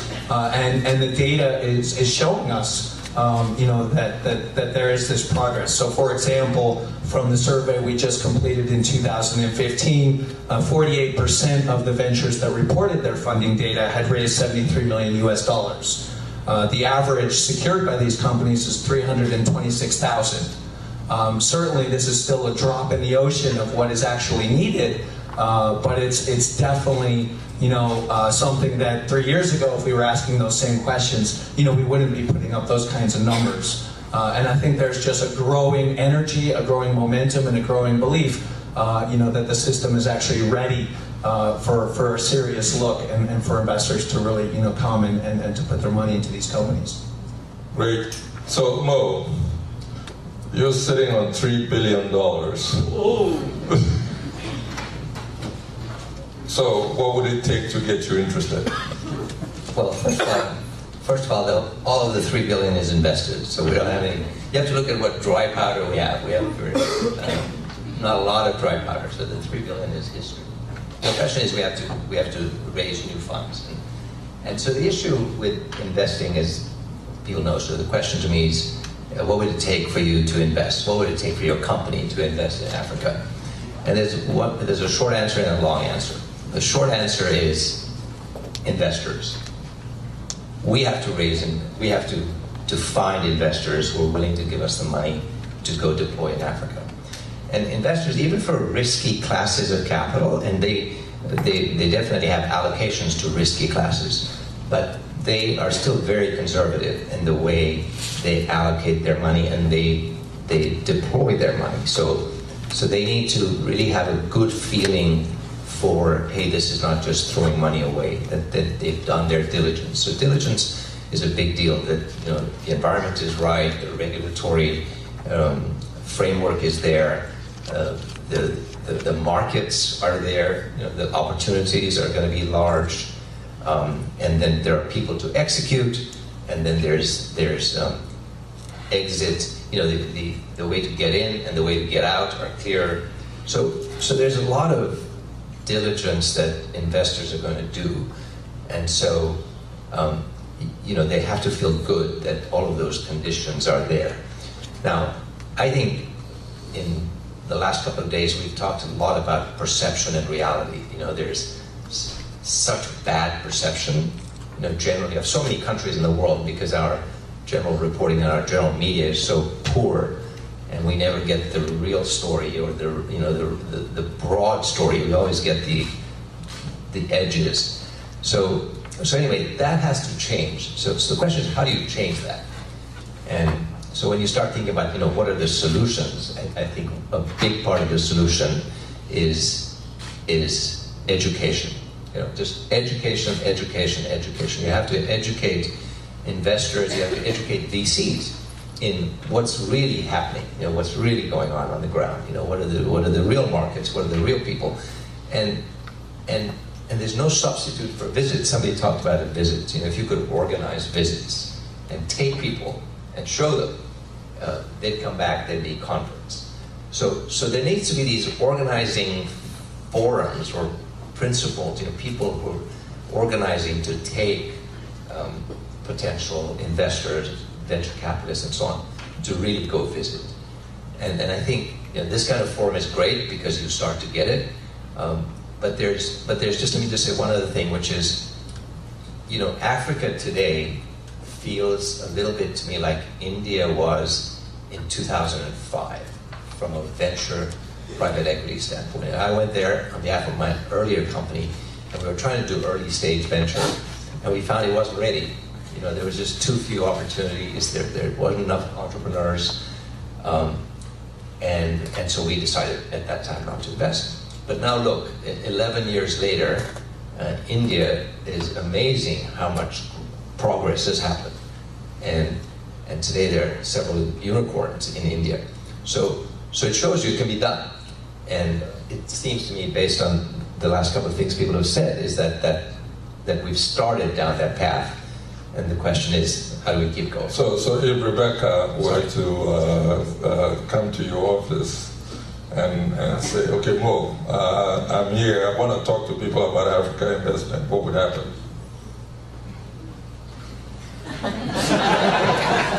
We treat her to a cup of tea,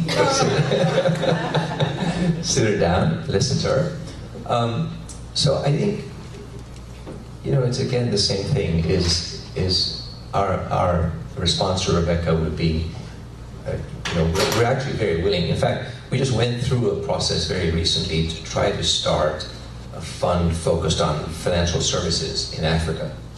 And we had an Indian entrepreneur help us to organize that fund, and we spent the last 6 or 9 months, and we abandoned that project because we couldn't find investors. But that, I think, was as much our fault as what happened on the ground. So I think my answer to Rebecca was that we're very willing, but we have to be able to find investors. And so how do we do that? And we need help. So Rebecca, does that sound good? Well, that sounds like an excuse to me.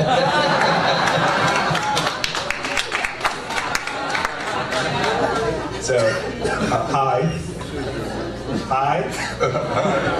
Okay, my name is I was just going to follow you because I was going to say he may have an excuse because it's a big firm. What about yours? Yeah, so I wanted to preempt that. So, my name is Chung Jin. I'm a partner at a VC firm here in California. And we don't invest in Africa. It's not a principle. We invest globally. We don't single out Africa in any possible way. I'm Ghanaian by birth. I love my continent. I love my country. It's why I'm here. I personally am an angel investor in several, so I've made a number of angel investments in Ghana. And I'd love to see more. I'd love to see my firm investing in Africa eventually, which is why I'm here. But I think just to piggyback on what Mo was saying, for a lot of Silicon Valley investors, we still not seeing enough patterns of what we're used to. So that it's not an excuse about, we're not saying that Africa is not doing a good job. We think Africa is showing a lot of great progress and we're seeing a lot of good things coming out of it. But I'll say that we're looking for, let me use the term legends, just not to reuse the term unicorns. If you look at the regions that Silicon Valley VCs are actually making a lot of investments in, there's some patterns that they can follow. They can see a company that has had a big successful exit, and they can see what that looks like. It's not by accident that here in Silicon Valley we say things like, this is the Uber for X. or this is the Facebook for X. It's all about pattern recognition. So the challenge really falls to us in Africa. What is our legend that we're selling to Silicon Valley? We can't expect investors on blind faith to, we come and we tell a story and we say, hey, there's some great things happening. And yeah, investors are risk takers, but they are also handling other people's money and they need to make a return for those people. And so I think Africa is getting there. We're definitely going to be seeing some legends. I've spoken to a lot of great entrepreneurs here. I'm very bullish on that. It's why I'm making my own personal investments there as well. But I think we also have to understand that it's also our job, whether it's because maybe the legends do exist and we have to educate people, or they don't exist and we have to encourage them, and incubators and so forth are going to make that happen. We have to build those stories, those legends, to attract investors. Thank you. I'm going to shift gears a little bit about some of the things I hear from investors, especially equity investors in companies in Africa. The word innovation comes up a lot, and scale also comes up a lot. Can you address yourselves to the question? Very sure we don't have, although we have 6 people on this panel, I think we need more time, but we'll negotiate that later. Let's try to get, what is the role of innovation and scale in its importance to your investment firms? Yes, it's a good question because back to, I'm trying to tie a few points together as well that Philip mentioned. Like LPs, when I talk to them for raising for Savannah Fund, they always imagined a Steve Jobs-like figure in a garage in Africa. That doesn't translate, right? Is that innovation? Is it unveiling a great device that's going to change the world, right? Or is it taking open source tools and basic technologies and reaching the bottom of the pyramid and opening up markets? Is it trying to get that investor to understand, the LP, that it's not an iPhone? Like, so I carry an iPhone in the US, but I carry a Tecno or Xiaomi in Nairobi, a dual SIM card. You bring that here, they've not seen it, and they go, what? That's a smartphone? It's $50? So I think being able to shift what innovation actually means in African context, and whether they're creating new technology or just repurposing, because M-Pesa isn't that, it's not an amazing technological breakthrough. It's actually an innovation on the business model side. Some investors have, or in the academia, particularly in business schools, there's this term called reverse innovation, right? Where the idea that innovations that are being created in constraints, or like constraints creates innovation. So in an African environment where you have deep constraints, you might be able to come up with innovations that would not happen in the West. And maybe M-Pesa is one of those. Right? More design thinking, going deep into user needs and serving that, is probably, if you're trying to build a car from an African lens, it's going to be different from if you're a Japanese or an American company building an African lens. So I think when I look for innovation in Africa, I look for those kind of things. Then there's a school of thought about copy-paste. Our favorite friends, Rocket Internet, right? They are masters of taking the latest idea in America, Airbnb, Uber, and rushing as fast as possible to Europe, Africa, Asia, and replicating them. So some LPs have been like, no, don't innovate, just do copy two. Have you not heard the term copy two? Just take that, take the Uber, take the Amazon, and paste. So, in our portfolio, we've tried to balance these objectives, right? Okay, so I think the same thing apply to you? My take on innovation. But coming back to your original question about scale and innovation, so I do think for venture guys, scale is really important. That when they're looking at investing in something, they want to know that this can be a very large company. So, in India, the advantage is there's a very large market and it's under one regulatory structure. Whereas in Africa, I think that's an additional challenge where it's so many different countries, and so you have to be able to have products that are going to cross countries or cross continents if it's possible to reverse, innovate. But I think those are things that Africa itself is going to need to develop, hopefully either regional blocks or continental blocks of free trade or similar or the same regulatory structure. I think some of those things are going to need to happen as part of these building blocks.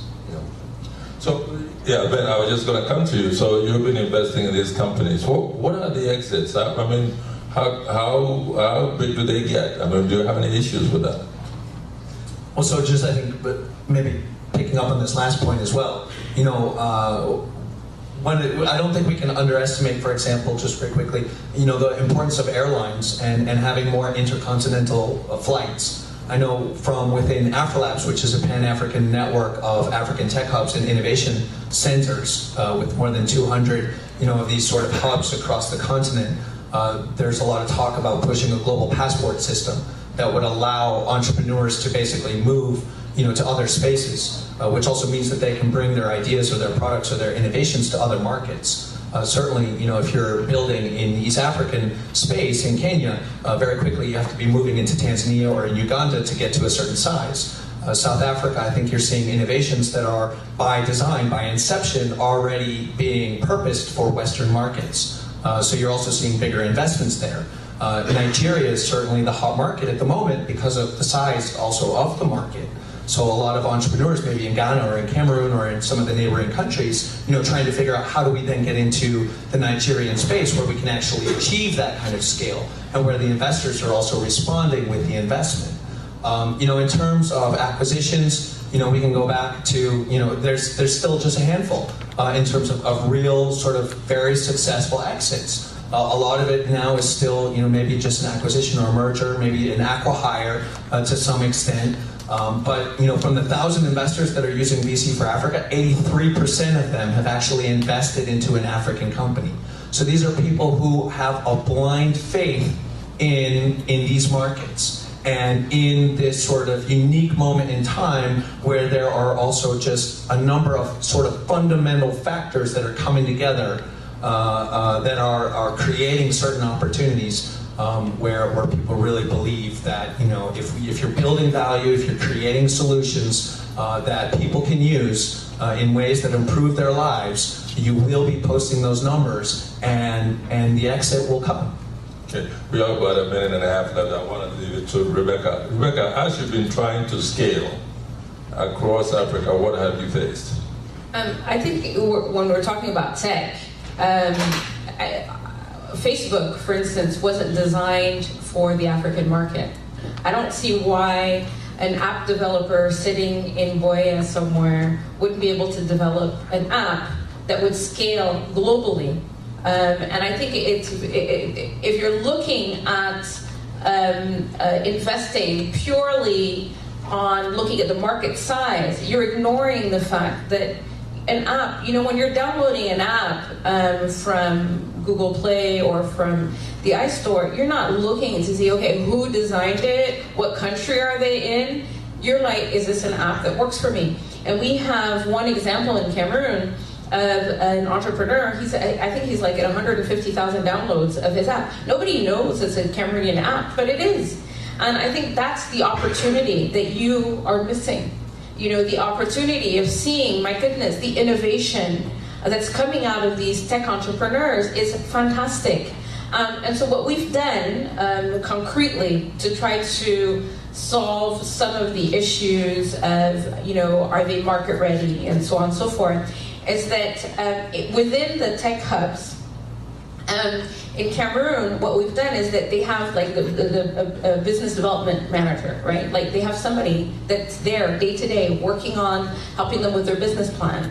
And we give them access to a law firm, right? So if you're a member of the hub, you have access to a law firm. You have access to a marketing firm. You have access to tax advisors. You have, so that you're getting all of the things that you need as any startup.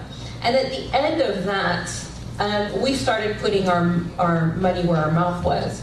That is that the existing entrepreneurs on the ground created the Cameroon Angels Network. And so we're now investing in those startups that are graduating, so to speak, from the tech hubs. And because we're putting our money in, and then we can come here and talk about our startups, then other people will want to put their money in. And so that's just an idea. It's like, as long as some money is coming in, it's almost like the due diligence has already started.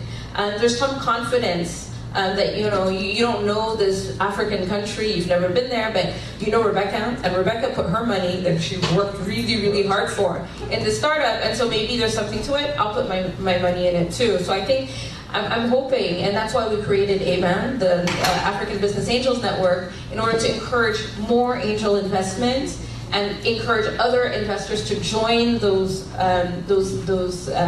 angel investors in putting money and supporting African innovation. Very good, thank you. Well, I think we're to the point where we want to solicit, as I said, questions and ideas based on what you've heard about what to do.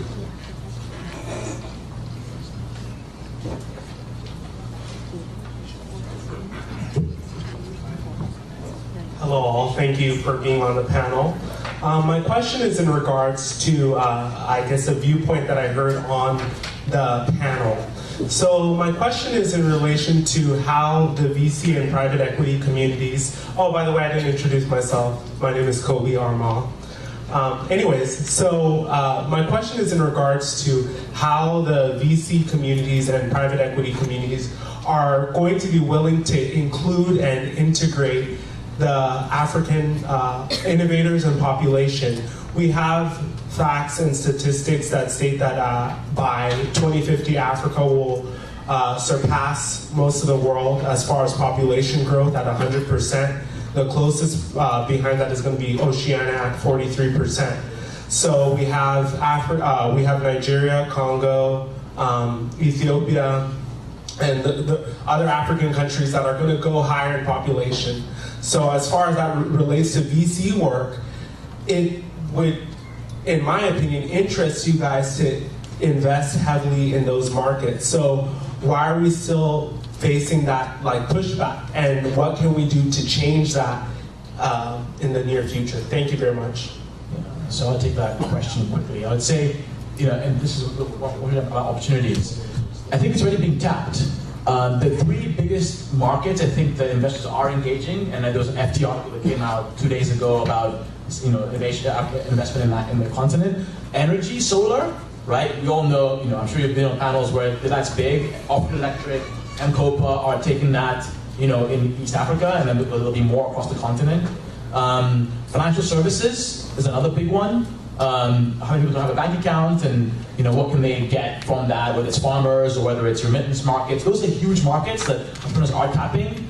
And then I would say the other one is probably e-commerce, consumption, right? Africans, Rocket Internet and a bunch of others are taking advantage of this, and we invested in a bunch of e-commerce companies as well. But then underneath that, there's actually enablers that need to happen. So take logistics. You don't have e-commerce without good logistics. Right? So some of our best investments have been enablers of other markets, right?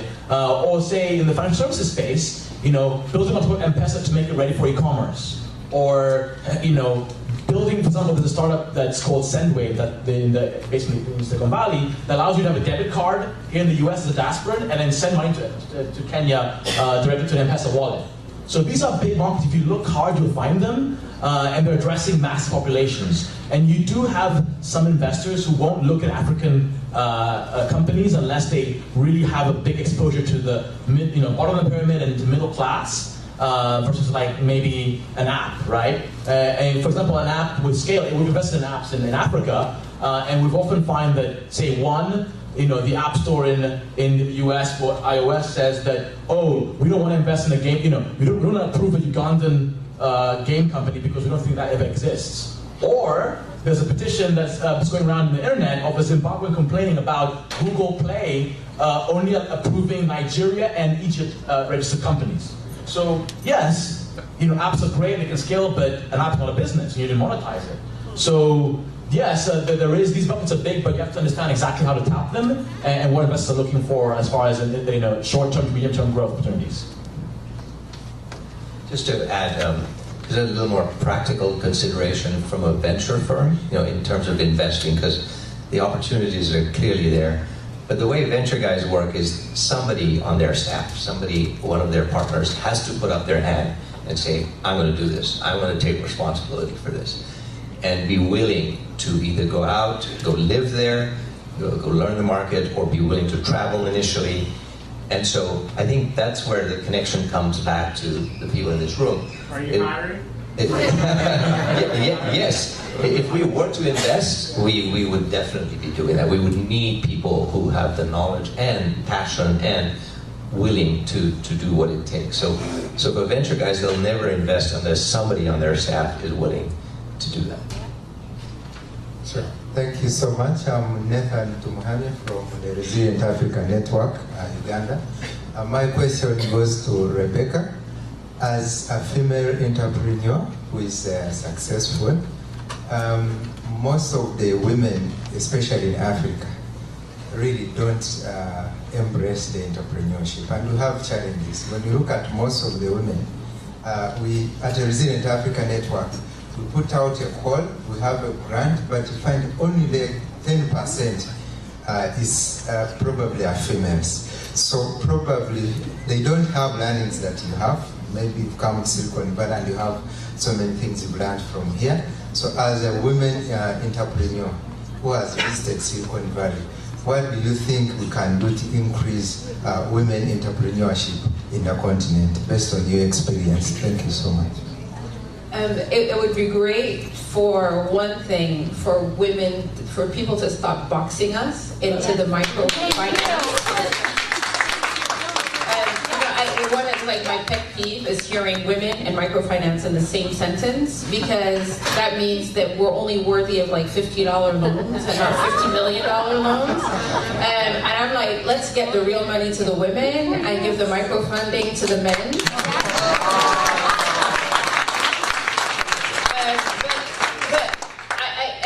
Entrepreneurship, there are actually more women, percentage-wise, entrepreneurs in Africa than anywhere in the world. It's a misconception that there aren't these women entrepreneurs. They're running real businesses, industry in some countries. Maybe they're not recognized for that, and certainly the financial arena is not recognizing the women as real entrepreneurs. And we're trying to do something. In the tech area, what we've done to promote women tech entrepreneurs is that we have training, for instance, for like coding, right? There's an organization called Africa IT Women that's run out of Cameroon. So we do training, and the women, it's like Java training, right? For instance. And the women, it'll be free, and the men pay, right? So that funds the training, and we have more women participating.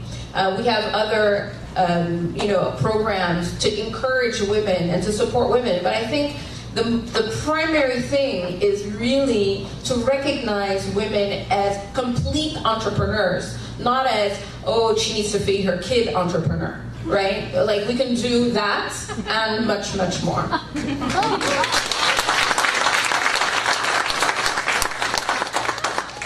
My name is Yaya Fanusi with the United States of Africa 2017 Project Task Force. You guys will need us, because the gentleman is 6 billion, 3 billion, 3 billion. When we set up the federation and you're there, within 2 years, you get 20 million, 30 million. And people like Dangote and others who are now multi-billionaire in Africa will be the first trillionaires in the world, not Bill Gates.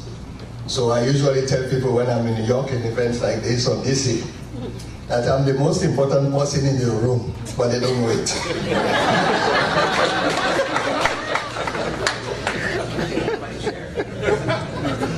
Hi, my name is Sam Drago. I'm part of the organizing team of the event.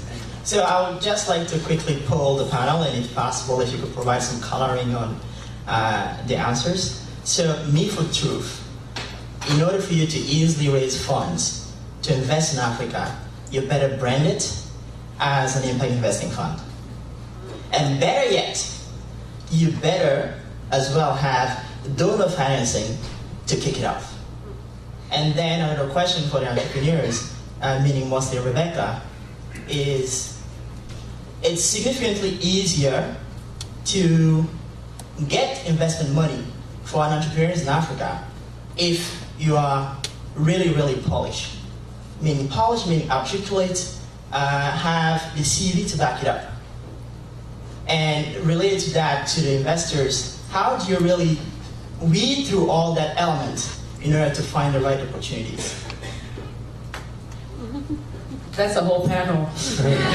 I'll just answer quickly about being an entrepreneur and being polished. It's not enough.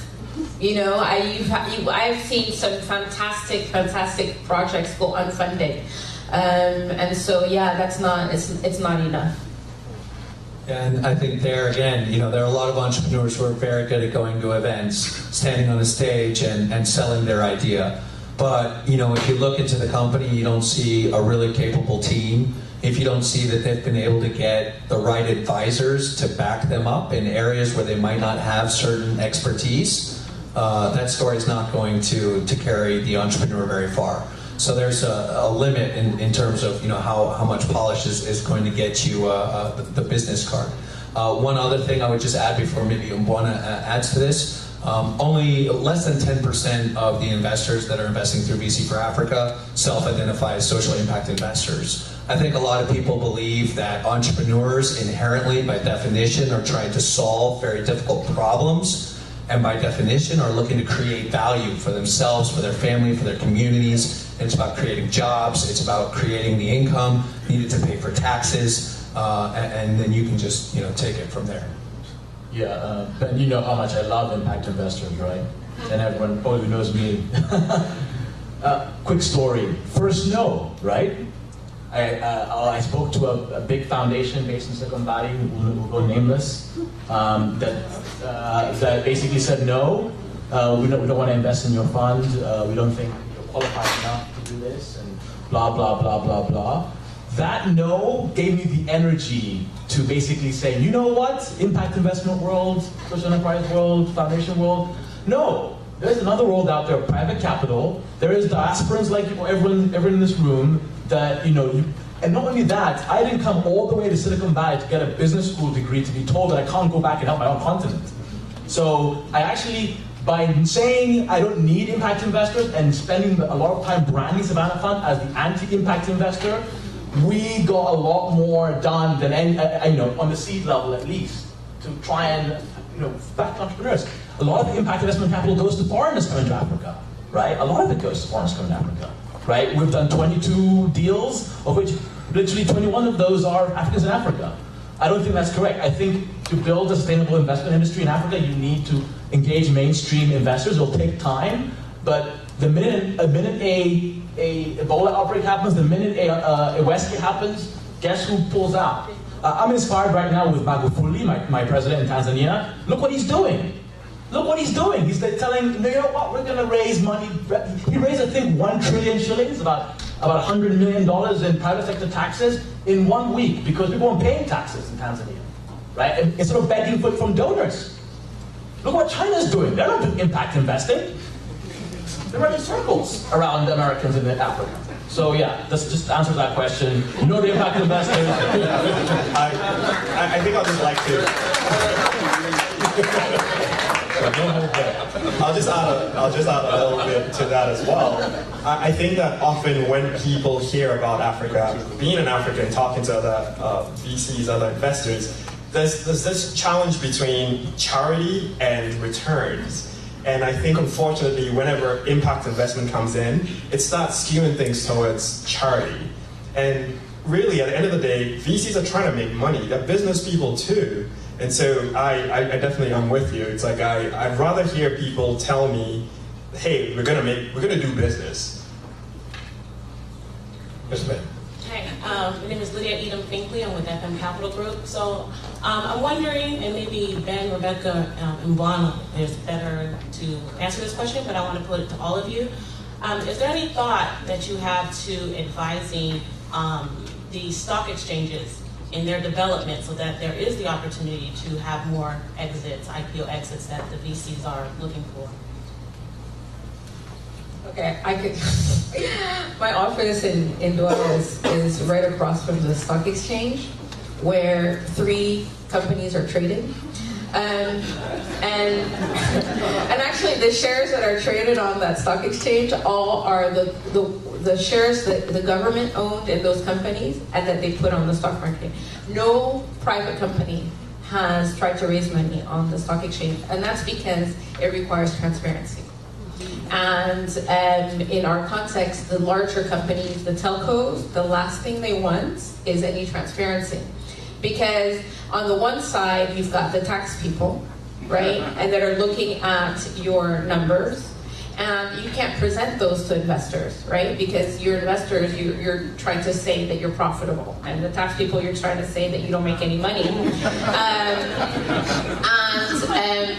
So it's until they recognize, and I think it's one government thing, until the governments recognize that this could add value, that having companies listed could add value, and perhaps that you could have, like they do in the US, is that one report for the SEC and the tax regulations are different, and it's okay, right? You can have two sets of books, one for the IRS and one for the stock market, and that's fine.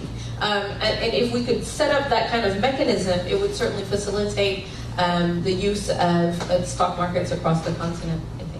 Yeah, I think it's also part of just changing mindsets. We've seen the same with the telcos. At first, they're like, no, we're keep the systems closed and we don't need anybody. And very slowly, you start to see their thinking.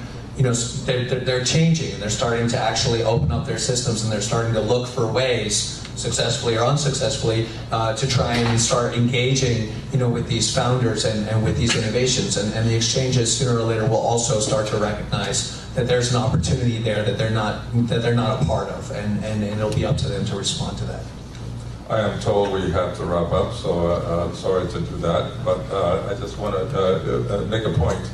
Some of the most successful companies on the continent are orienting themselves not to country exchanges, but to regional or international exchanges.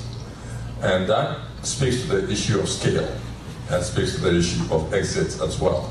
If you're big enough, you can list somewhere else, or you can list in multiple markets, so you're not dependent on your very thinly capitalized exchange.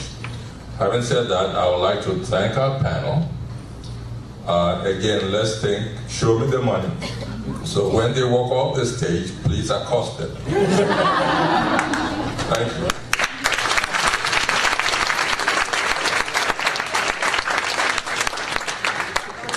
Thank you again to this fantastic and dynamic panel. For those of you who did not have the opportunity to ask your questions, we hope that that the panelists will make themselves available to dialogue with people after the close of the event here very shortly. So thank you very much. I'm going to take moderator's privilege to make a very quick announcement to follow. Excuse me, could I have everyone's attention, please? To follow a brief comment that Scott Tickner from the State Department made earlier about the Global Entrepreneurship Summit. And I'm going to read a couple of talking points that were sent to me that should take only a minute. After a successful Global Entrepreneurship Summit in Nairobi, Kenya last July, President Obama is bringing the 2016 Global Entrepreneurship Summit to Silicon Valley this June.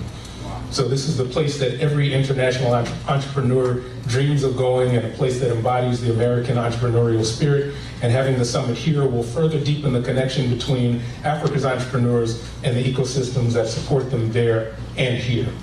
So we, USAID, expect to draw 700 entrepreneurs from around the world and several hundred American and international investors for the summit. And we'll be organizing a series of events in Africa and around the world, put on by the U.S. government, foreign governments, and non-government partners that lead up to the Global Entrepreneurship Summit. So if you know of promising entrepreneurs who want to apply to attend the Global Entrepreneurship Summit in 2016, the application process opens February 1st, which is next week. If you want to get involved with the Road to GES events in Africa between now and June, let us know. And there is an email address that I'm going to read to you that if you would like more information, I'll ask you to email. So the woman's name is Danielle Cass. She's a USAID employee based here on the West Coast. And her email address is dcass, dcass@usaid.gov.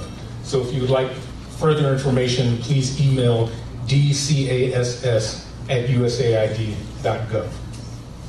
So it is now my formidable task to try to summarize all of the dynamic, wonderfully engaging conversations that have been had from this podium and this stage throughout the day. I think that the best way to do that is, rather than try to synthesize it, pull out a few sound bites that resonated with me that I took down as our august panelists were making them. So I'm going to go chronologically through the day, and then I'll ask Almaz to come join me to close out the program for the day. Scott Ticknor outlined a range of U.S. government programs, from Power Africa to AGOA to the trade facilitation that have been created, supported, or expanded by the Obama administration, and highlighted that resources exist in U.S. embassies across Africa, and he encouraged us all to reach out to those embassies to get more information about partnerships in the respective countries that you represent. Dr. Freeman talked about the African diaspora being increasingly engaged in emerging investment opportunities, and he mentioned that much has been done, but there is yet much more to do. And he went further to say that we must own this space, or others will make decisions for us, setting priorities that focus on a few initiatives, tapping into existing and creating new networks, and building strategic partnerships is the way for us to promote our owning of that space. In the first panel, New Channels for Investment, a comment was made that most diasporas have access to much more funding than major foundations do. So the question was, why look to those foundations to set the agenda when we ourselves can set that agenda and resource it at a level that's much greater than what many foundations could bring to bear on the issues that are of import to us. Romy Bhatia from USAID, the Development Credit Authority, talked about credit guarantees and how they are used to reduce risk and how they can provide debt at a much lower cost than what banks would be able to provide to small to medium enterprises. The second panel, Impact Investment, Social Investment, Philanthropy, key trends were identified. And those 4 or so key trends were there's increasing and spreading optimism, there's increasing rule of law, there are efforts to fight against corruption and instability, that the second leg of microfinance is more sophisticated, it's online, that technology and connectivity really are driving the new wave, and that the merging of programmatic and persistence approaches are really what are going to get us to the next level. Our colleague from the Mall for Africa talked about a platform that has connected both demand and supply and allowed people to start their own businesses. So a platform that was created for one has been modified and has morphed into a platform that is now driving the agenda instead of responding to other people who set the agenda. He talked about the fact that schools and medical companies are now using this platform to start their own enterprises, and this then really serves to mitigate the trust factor, which was mentioned many times throughout the day. It allows access to people. People are able to access goods, and companies are able to access their customers.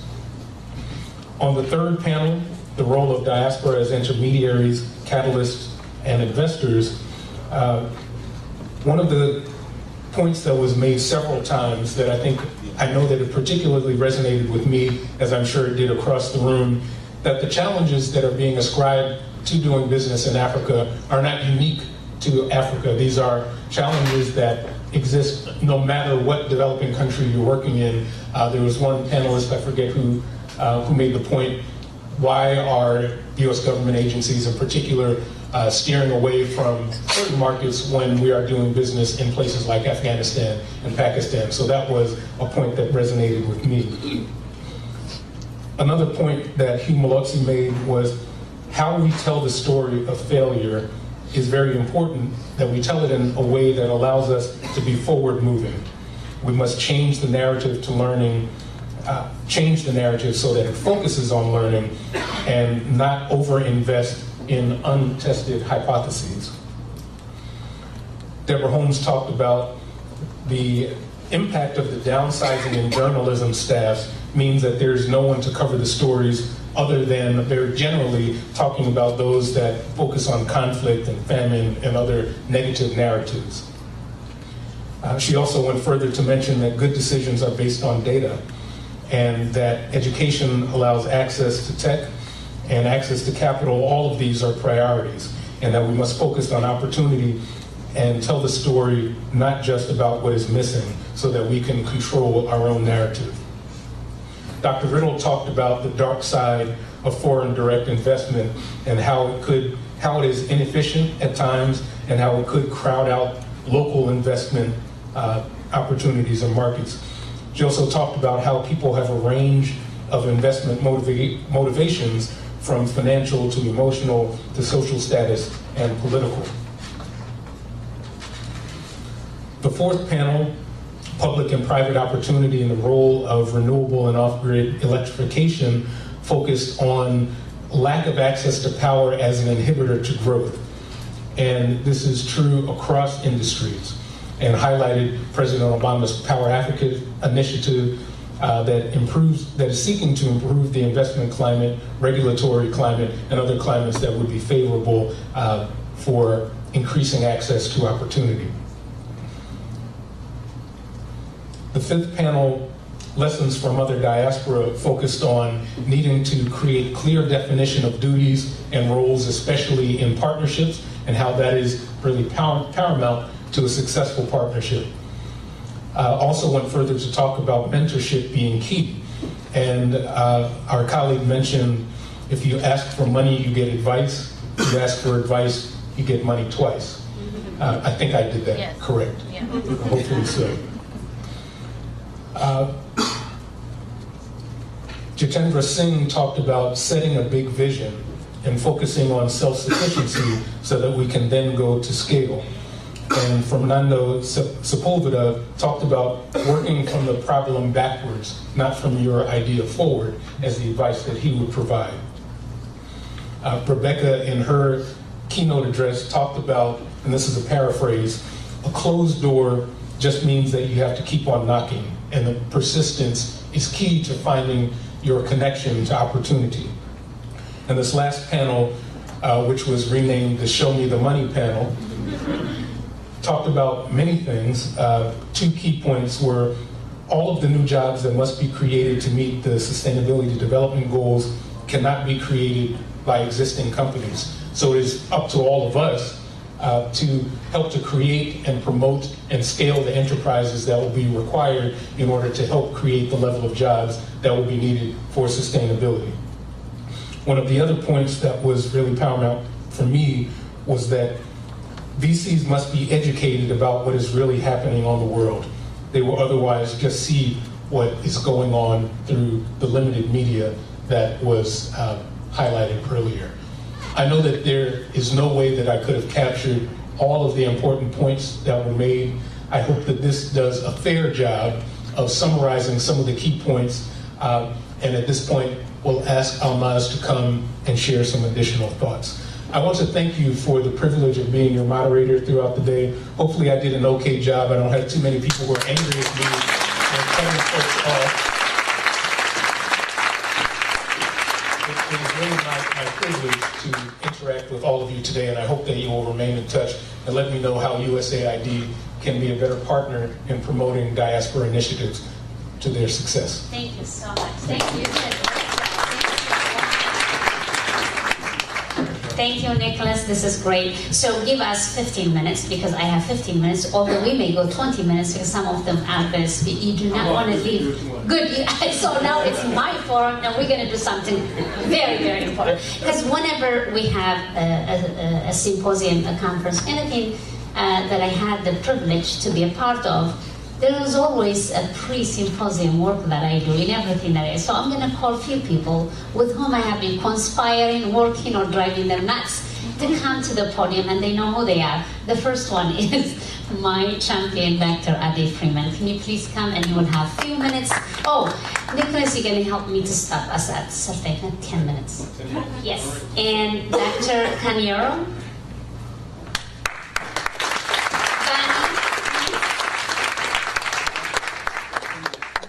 Steph, total. We're going to do a very good job. You'll see. We're very well prepared. We're very well. Bonnie may take a little bit of time because he does that. But what I wanted to do is, instead of telling you what we're going to do, I think you better hear it from the people who believe in what we're doing and know how we want to collaborate. So I'm going to ask them a question that they don't know, but I'm going to ask them. But I'm going to ask them a question so you hear what they're going to say. And I hope this will help you to really think that we are very strategic in our thinking, in our collaboration. So I'm just going to ask them a couple of questions. So I'm going to start with Dr. Ade Freeman. I was so privileged to be at the World Bank Sierra Leone Diaspora Investments Forum that happened at the end of September last year. And when he called me, what do you want? I said, unless there is an action at the end, I'm not coming. And he can tell you that. So the last action I asked was, I want to do something for Sierra Leone with the diaspora. And so instead of me telling you what I said, asked him to do and where we are now, let me ask Dr. Ade Freeman. Thank you. Thanks. It's so strange when you say Dr. Freeman. I'm not used to that. Okay. It's fine. Ade is good. Good. Yeah, I think. That's how I call him anyway. Yes. Nice. Like Alma's said, one of the things we talked about, which I hope will come out of the session, is that we're having great discussions, but really the action is what is important. We need to move the discussions to action. So in the last meeting that she talked about, Alma said, I'm only going to come if there's an action at the end. So we did commit at that meeting. It was about investment and trade to plan a trade mission to Liberia and Sierra Leone sometime in 2017. We realized that we need to have a long period to plan it because of the issues in West Africa. We want to build on the opportunities. We want to build on the diaspora interest, but also the investor interest in these emerging markets, noting that there are huge opportunities for diaspora investors, but also to expose and tell the story. You know, the issues about how do we tell the story, how do we get people to know about what is happening in that part of the world, but also how do we sort of expose those investment opportunities that are there. One point that I wanted to make, I didn't mention it to Almas, is that in November I was in The Hague, and it was an investor conference that was organized by the Dutch government. And it was called Back to Growth, and they were looking at the 3 countries in West Africa that were coming out of the Ebola crisis, Guinea, Liberia, and Sierra Leone. And the room was full. There were over 400 people there, and there were over 100 businesses there. And I was shocked. I was like, where are all this business is coming from? So it gives me hope, Almas, that indeed we have an audience. We do have business that we're going to showcase. And I think we have a great group of people that we met here. And we're going to make it happen. If Alma says it's going to happen, you know what? It's going to happen. So keep that. It's 2017. We're going to have a trade mission to Sierra Leone and Liberia. I love doing trade mission. That's actually how I used to make my life, my living for 10 years. Traveled throughout the world and had a great time. But I've never been Sierra Leone, so it's a great way to go. It's a good excuse for us, for the diaspora. I'm just going to plug in.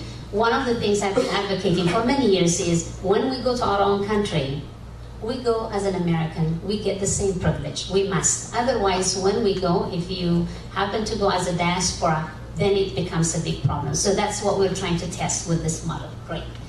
The other thing we've been doing is promoting women in technology. Musabi and I, we've been talking about what can we do together, because she runs Global Fund for Women.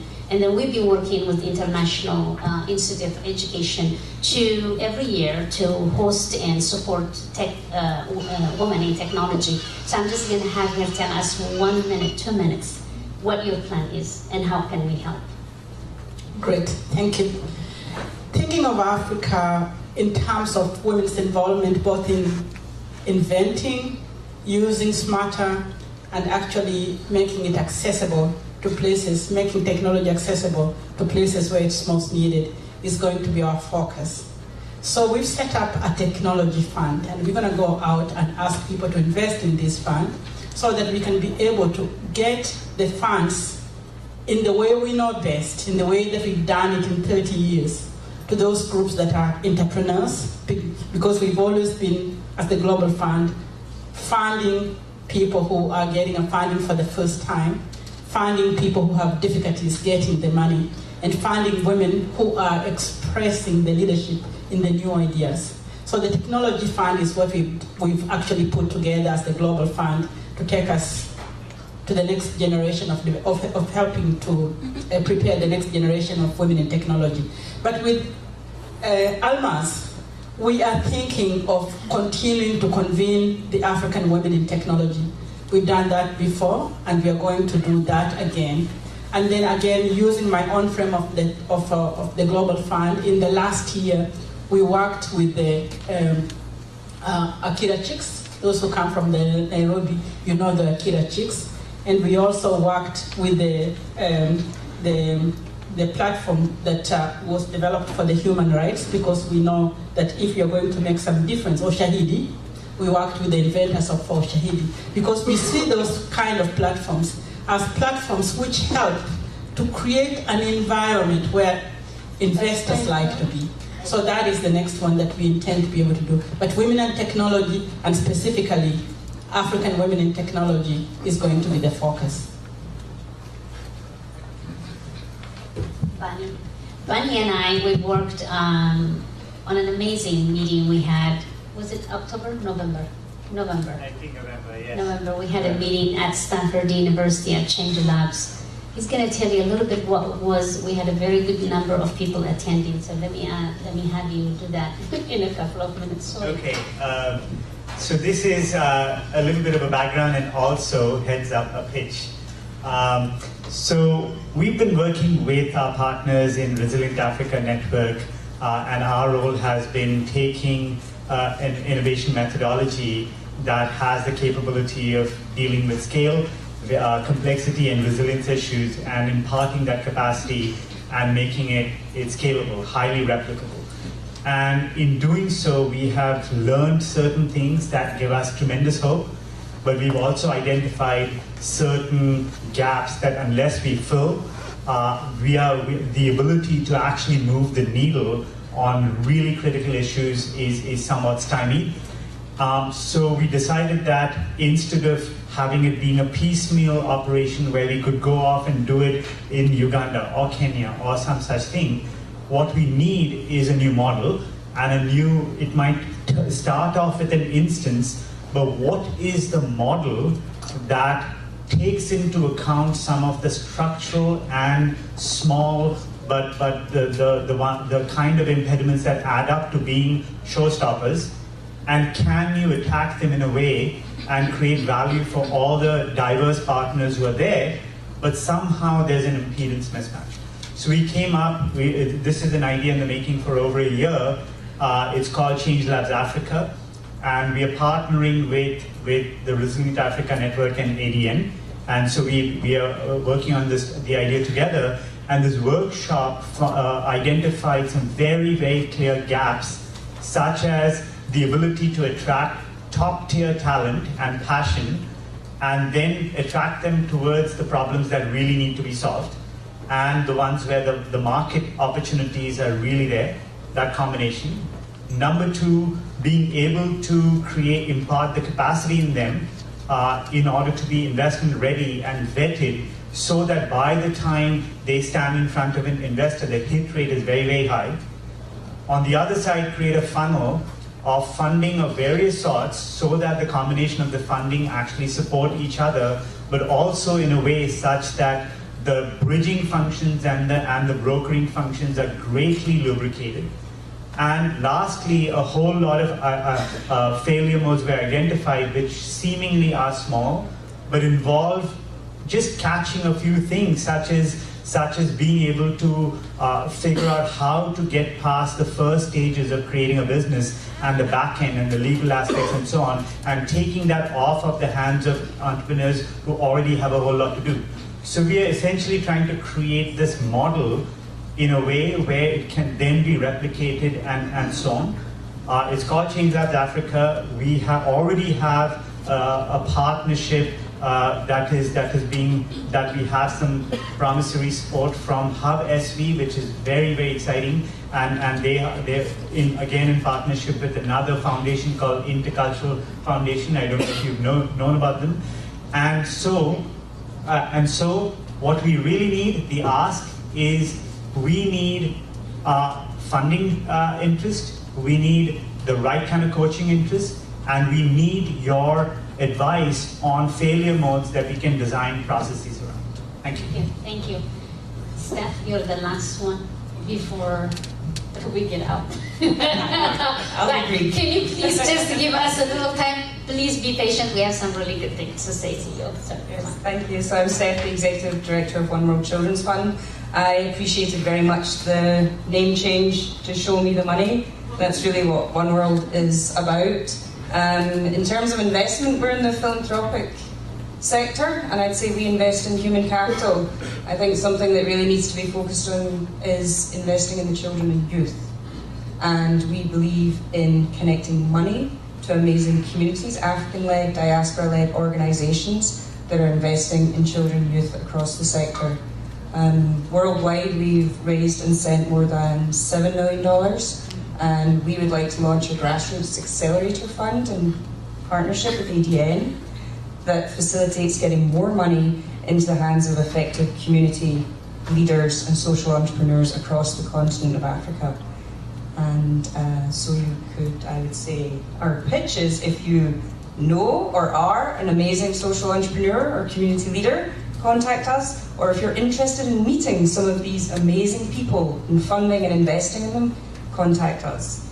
And the bags that you have is a very good example of how we're trying to invest back in the continent. So those bags are made by a One World Children Fund champion and the grassroots organization. So we really are living what we're saying, and I do hope you see that as a value.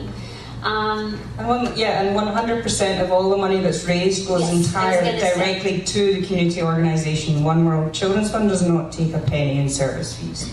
Yeah, so it's an amazing partnership for us. So I have said something. Oh, he's not here. He left. The data person.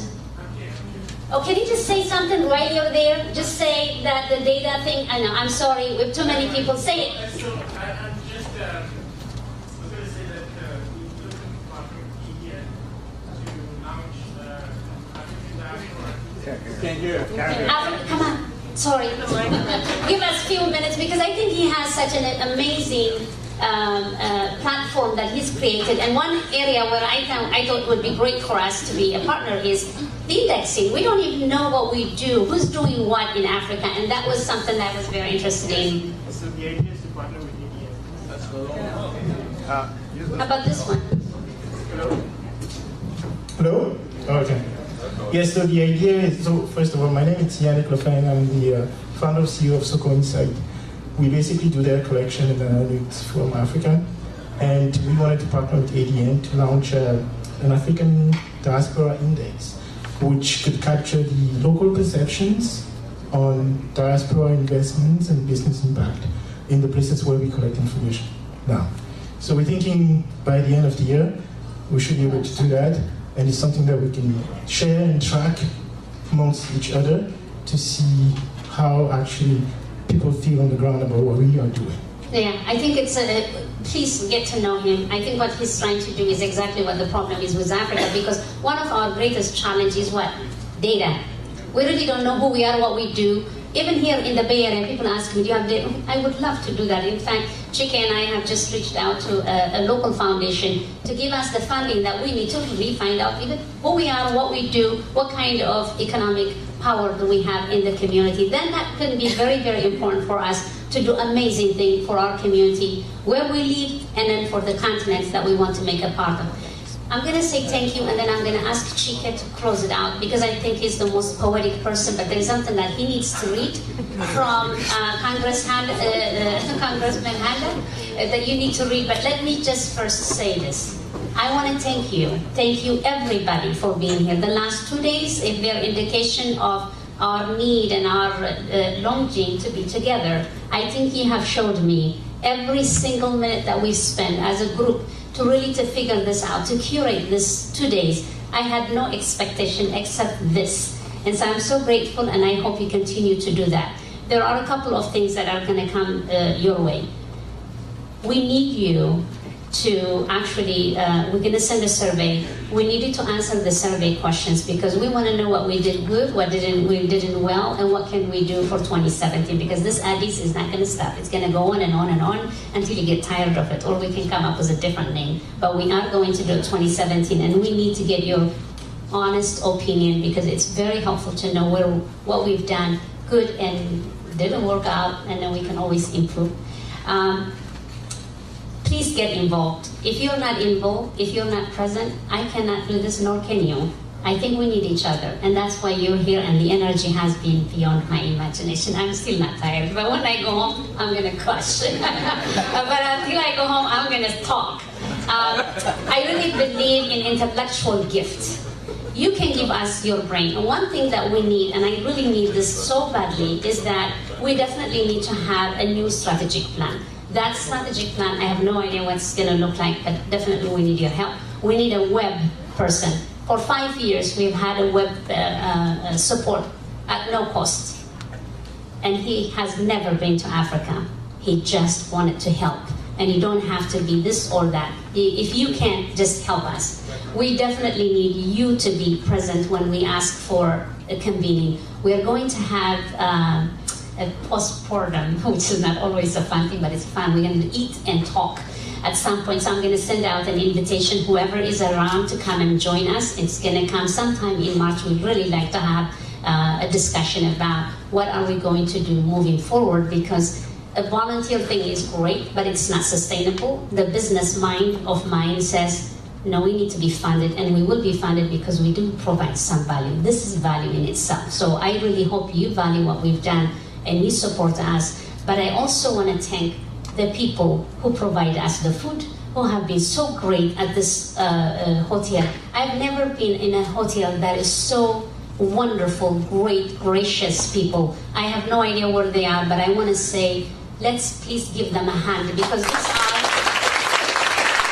I can tell you, in my daytime job at Step Up Silicon Valley, my life is committed to the local community. I'm always advocating. When Supervisor Cortese mentioned yesterday, I am advocating for them to get living wage jobs. I am really working very hard for people to have a self-sufficient life in this community, where the poverty line is $24,400 for a family of 4, where actually they need to make more than $106,000 per year in Silicon Valley to survive. And I'm talking about really dire poverty that is so invisible to us, because the people that get that amount of money are the kitchen workers, the people who are cooking our food. And I think we have an obligation. I personally do. I feel so privileged that I can do this for them. And I hope we always recognize for what they do, because without them, we wouldn't have this. So I'm so grateful to the hotel, to all of you.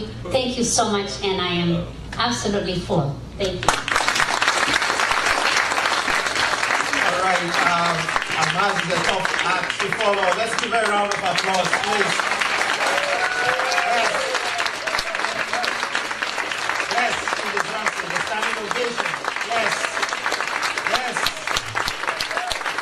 For president.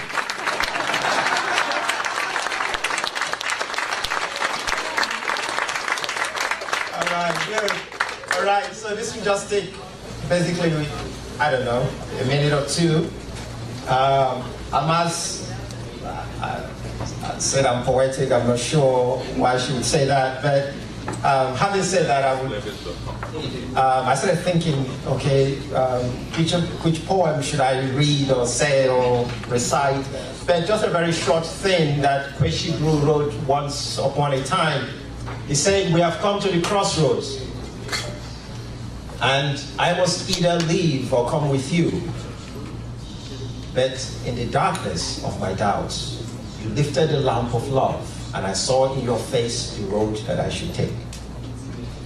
And the reason perhaps that just jumped into my head as after Maz called me up is because here we are, I think, and I believe we've come to the crossroads. I think ADN has fired up the engine and is ready to take off. But there is no ADN. ADN is not about Almaz, it's about you, and you, and you, and you, and this person who is also talking. We are all ADN. And so, ladies and gentlemen, I would say to you, let's make this happen. It's already happening because we're here. This space that has been created over this weekend is historic.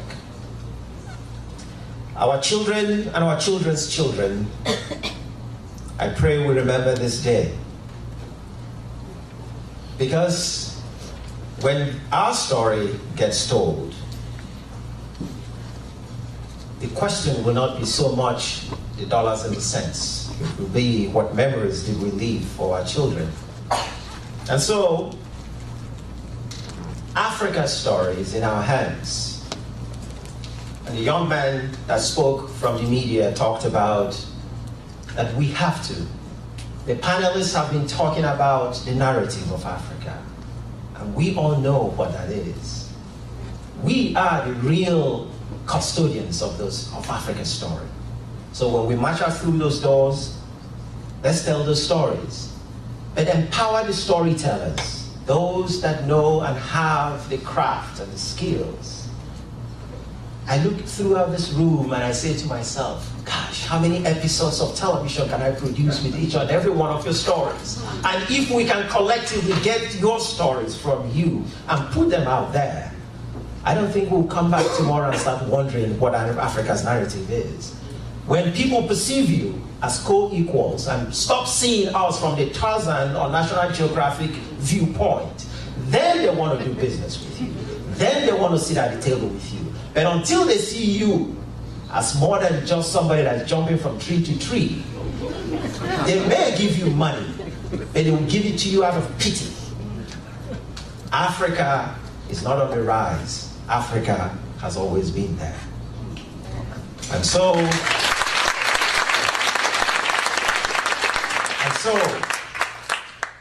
Congress member Michael Hunter of the 17th District, Congressman Mike Hunter, sent a beautiful letter, a very short letter that unfortunately he couldn't be here. And like you know, this region is preparing for the Super Bowl. And there's a lot of security alerts and so many things happening, and a lot of our elected officials are really busy doing other things. But he so wanted to be here and decided, we didn't ask him for a letter. He sent the certificates, and then he decided to write a letter. And I think it's important for us to listen. He says, "It gives me great pleasure to welcome everyone to the inaugural Silicon Valley African Diaspora Investment Symposium." Yes, you know. No. It's on the card. I misread it. Sorry to Steve Harvey. Anyway, it gives me great pleasure to welcome everyone to the inaugural Silicon Valley African Diaspora Investment Symposium hosted by the African Diaspora Network. The African Diaspora Network is an organization that promotes the enhancement of social and economic development in Africa.